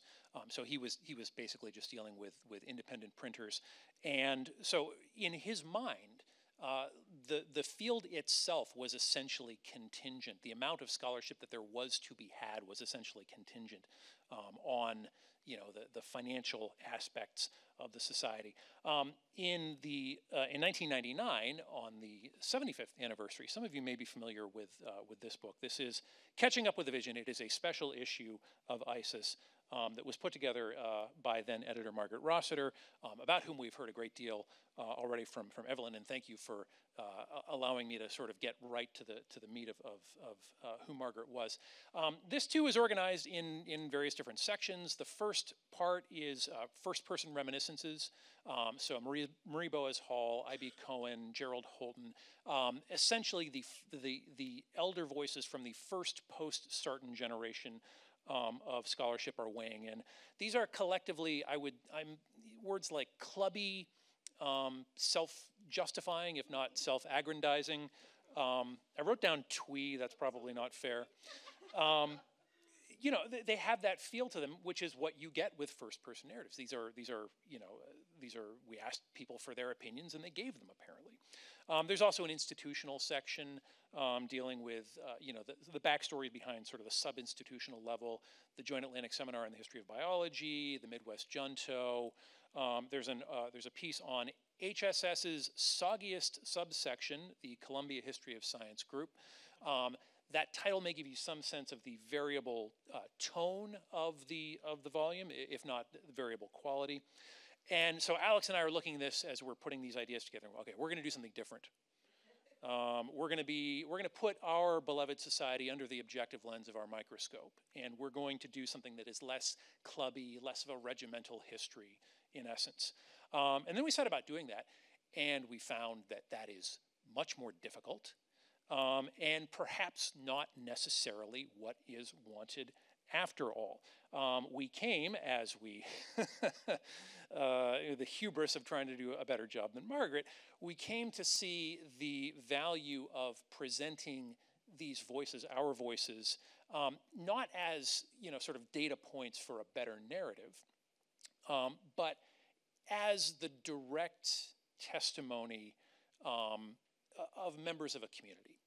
And that is the virtue of a lot of these pieces, which became apparent, at least to me, on multiple readings. And that is, in fact, what we had to work with when we thought about it. So in preparation for the volume, in preparation for bringing people onto the project, I went all the way to Washington, D.C., which I realize doesn't sound like a big deal because we're sitting here today, but from Mississippi, it's a long way. I went to our archives in the Smithsonian. Probably the less said, the better about the state of our collection, but I will not say less. There are 99 boxes of some of the most poorly organized archival collections I've ever had the misfortune of working with. I strongly suspect this is intentional on the part of some of the people who were contributing to it. And what that made very clear, and this was over the course of, I think, 5 total days in the archive, what became very clear was that it would be difficult to find the human stories that we were looking for. These are a lot of receipts, a lot of onion skin copies of invoices and so on and so forth. Difficult to find these human stories, not impossible. Let me, in my portion of this, I'm just going to be sharing with you and in some ways decompressing from the experience of having learned some of these stories. Here's a unifying theme, though. We'll see. We'll see. No, it was already sort of out of order. We'll see if it's important. No, I did. That one is special unnumbered. Anyway, over and over again, and most especially in the 1970s, but really for the entirety of the post-Sarton period, there's a constant theme in the collected work product of the society, the memos of the presidents and the secretaries and the editors and the office staff. The themes are of simultaneous relief and consternation at the emergence of new voices within the community. This is the space for other possibilities, as we just heard in the previous talk. And that space was a contested one, to say the least. When I say there was both relief and consternation, the relief comes from the fact that new members of the society, new subscribers to ISIS, represent new money coming into an organization that, as I said, was defined by its hunger for exactly that.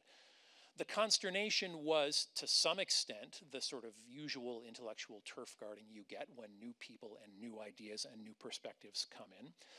But there was also some anxiety about about HSS's place in the world going forward, about what sort of professional landscape these new graduate students, many of whom, a much higher proportion of whom were women now, would enter. So that tension is very keenly felt, even in carefully worded memos, even in carefully worded, interoffice mail, essentially, between officers of the society. There are also evidence, although sometimes only implicit, of the hidden actors. We talked about Marshall just now, who has really kept us afloat these past 5 years. But there are so many people doing hidden labor, doing unseen labor. And the common theme between the struggles of people coming anew into the society and the people who were always obscured by virtue of their professional role to it, is that it is a great deal of hidden labor simply to make people visible, simply to make categories of people visible. And so I don't know if Alex mentioned this in her summary just now, but one of the documents that we're printing in the special issue, the centennial issue, is a report that was written by the forerunner to the ad hoc committee on the place of women in the history of science society. It was authored in 1973 by 4 women and 2 men. The lead author was Carolyn Iltis, later Carolyn Merchant. And it describes the extremely tenuous professional status of women in the history of science community. It's a remarkable document. I'm really glad you're going to get a chance to read it. 25 extremely dense pages of facts and figures, and also firsthand testimony as the result of a survey that was undertaken. So 13% of the field in 1972 were women. They represented 31% of the incoming grad students. They were 5% of the total faculty. And this document contained within it a list of 11 suggestions, the last and most important of which was that this document be published in ISIS. And apparently there was some tentative agreement to do that, which became in the following year a more tentative agreement to do that, which became in the year after that an agreement to publish excerpts in the HSS newsletter. But of course, the whole point of a document like this is to highlight the problem of visibility by combating the problem of visibility, by getting the word out there. And so, we made what in retrospect seems like the incredibly easy decision to simply transcribe this and put it in the issue going forward. But it underscored for us, I think, the multifarious nature of this problem. I spent 5 days in that archive, other people spent more. We never ran dry of new threads to tug on, new people that we had never known in all of our various institutional histories existed, or even that their roles had existed. So let me Alex, I think, is going to pick up on this thread. Let me hand it back over. Do you want to get your card? It's making I'll me get it, nervous that okay. it's just sitting there. You go ahead. Sorry, I could have gotten it. Sort of making a spectacle. One of the contributions, in addition to publishing this previously unpublished report, one of the contributed pieces is a collaborative piece by Patrick McCrae and Jeff Matthias on the way in which HSS wrestled with the possibility of the Unabomber being a historian of science. And on the one hand, it's like a hilarious story, and like hijinks ensue, and there's, the FBI shows up, like people are at like the annual meeting, and it's charming in that sense. You can see, or you understand how there's a possibility that this figure may have moved within the ranks of historians of science, and that becomes an interesting question in of itself. But I think what I want to sort of highlight is that it reminds us of the seemingly solitary existence of the historian. That the practice of doing history is, so sitting by yourself in the reading room, sort of poring over texts, and I hope. One of our hopes with the centennial issue is that it would actually reflect the community and the development, and actually contribute to, the sort of further development of a sort of community is involved in the practice of history of science. It is not simply a solitary exercise. And this is, I think, an extension of the way that we've approached the journal in general, from the very start, and then just because, this is sort of how we approached it. It may be an extension of our personalities also. And then certainly with COVID, I think we had to be even more deliberate about it. But thinking about the way in which, if being an editor of this journal gives us any power, it also gives us the power to share this power, right? And this became a kind of explicit goal of ours. We developed this editorial practicum where early career and grad students could shadow us, and with COVID it was actually made it even easier that they could shadow us virtually. This was a several week-long program to sort of see what was going on behind the scenes in academic publishing. We made a real effort in our communication with authors, with reviewers, to personal correspondence, writing, each of our decision letters, each one was written, in response to that specific thing. We tried to avoid form letters. I know you guys all got form invitations to review for us, but that was sort of the extent of it. And there was a lot of follow-up. Again, especially during the early part of the COVID lockdown,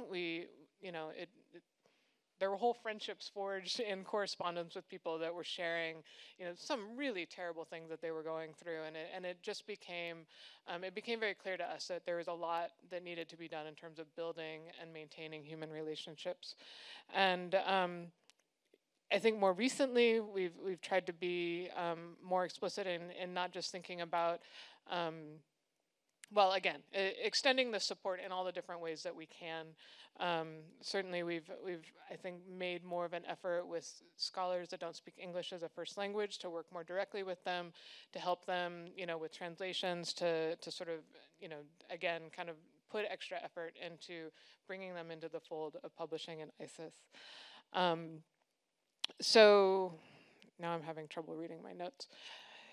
If the journal was successful, or at least didn't sort of crash and burn during our editorship, I think if anything, it is a proof of concept that this idea of openness and mutual aid and cultivating and maintaining community can work, and it can be done even in the kind of rarefied world of academia. And what is my next bit of note? So I think that's worth holding on to, and as maybe to guide us as we move forward as a discipline. I'm working on a little piece with Haroon Kusuk from Penn about what academic societies can and should be in the present and maybe even the future. And I think our little subtitle is like whether or not we can save the world. We go back and forth on that. And thinking about the role, really, of academic societies in the present, or maybe even in the future, and in relation to the knowledge work that they foster, and what do they do? Are they merely, sort of the logistical arm? Of the discipline? Do they just plan the annual meetings? Do they facilitate networking? Are they a labor union? Is this their job?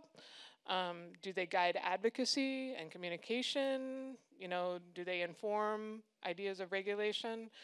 And then who are they doing this for and to whom, I suppose? Is this, are they advocating to academic institutions, for academic institutions, to for-profit publishing giants, against them, government agencies, funding agencies? And then, what about ourselves? What about the present? Or what about our students, if we think of them as the future? And so what I think about, we didn't decide, is it we, is it I? We're becoming I again. We've been writing as we, all my emails are we, and now it's gotten stranger.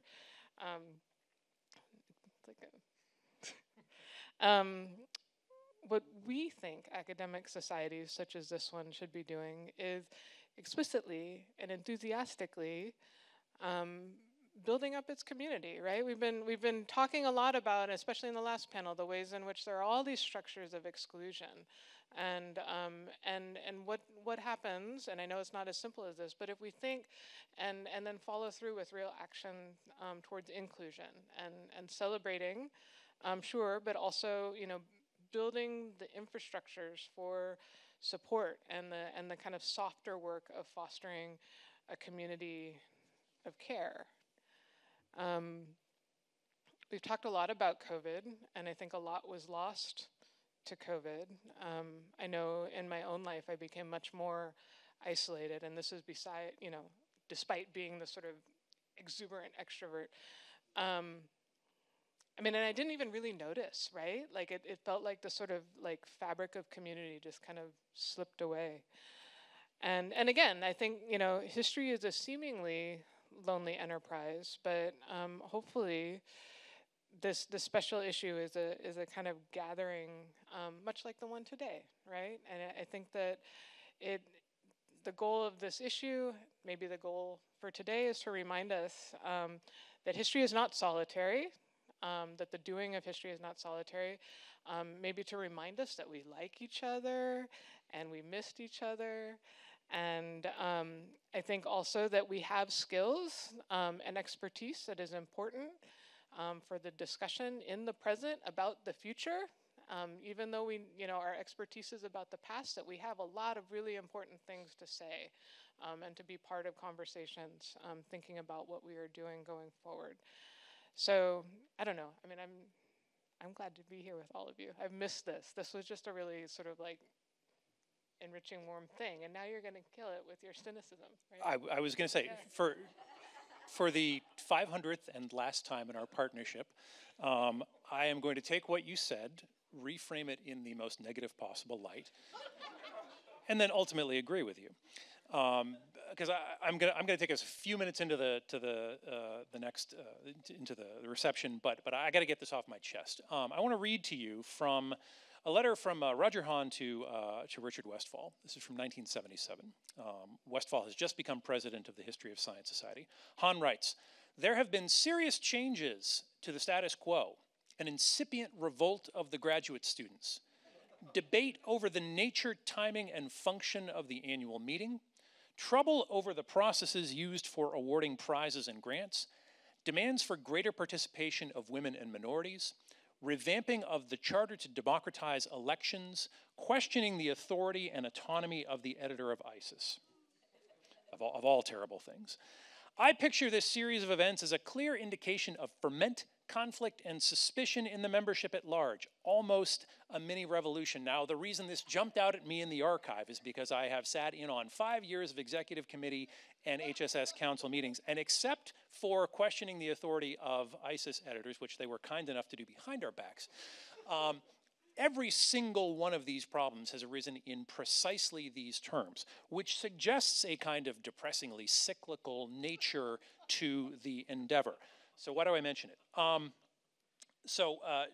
To give some perspective, we read some other centennial, bicentennial, et cetera, literature from other scholarly societies to prepare for this.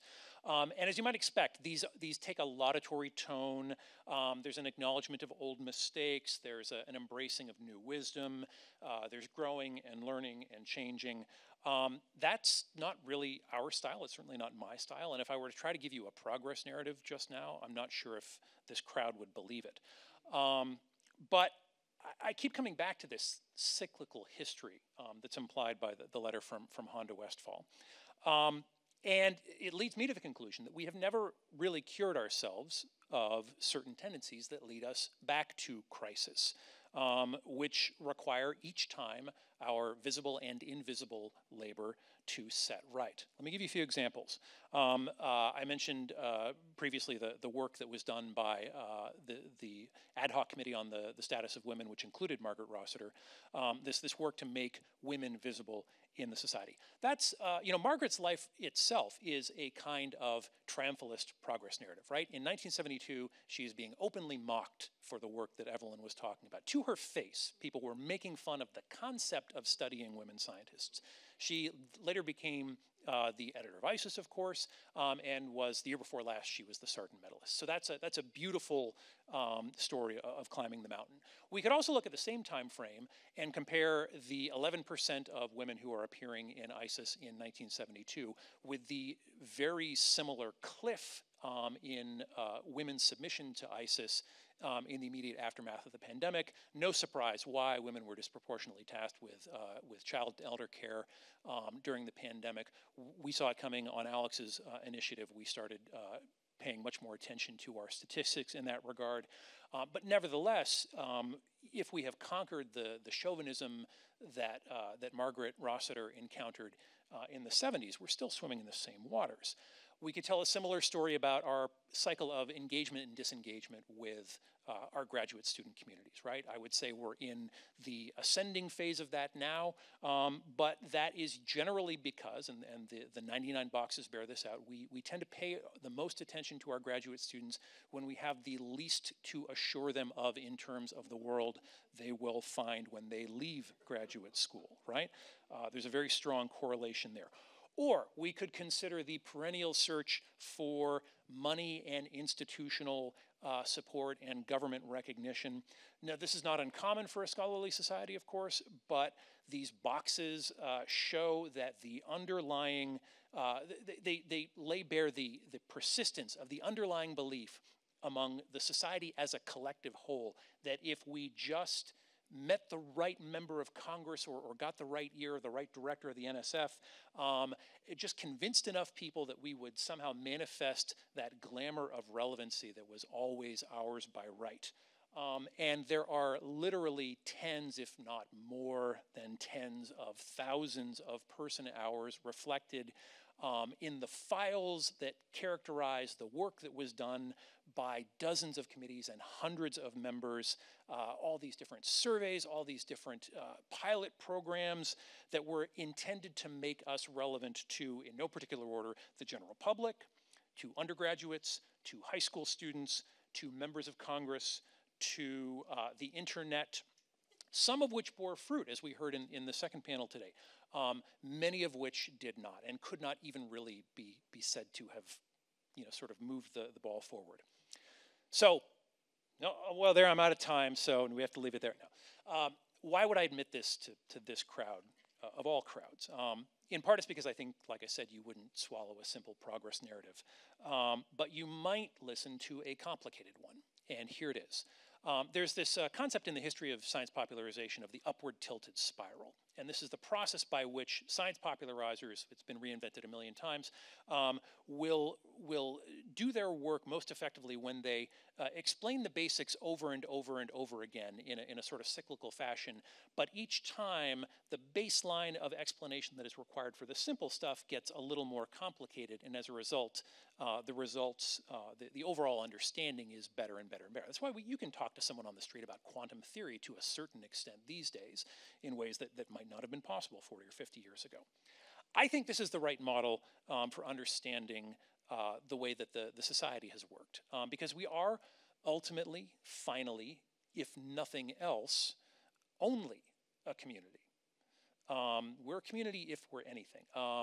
And I mean that in the not necessarily laudatory sense of the word, right? Much like family can be a complicated and contested thing too. But we have the problems we have because they are community problems. Problems of cohesion, problems of consensus, problems of membership, problems of how to understand the past and how to prepare for the future.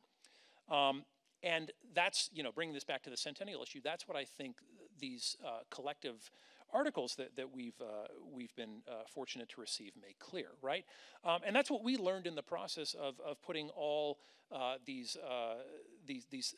scholars together. Really, they just kind of cohered around our very vague vision for this. And I think there's, in that, there's a lot of reason for optimism about the strength of that community going forward. But we'll see.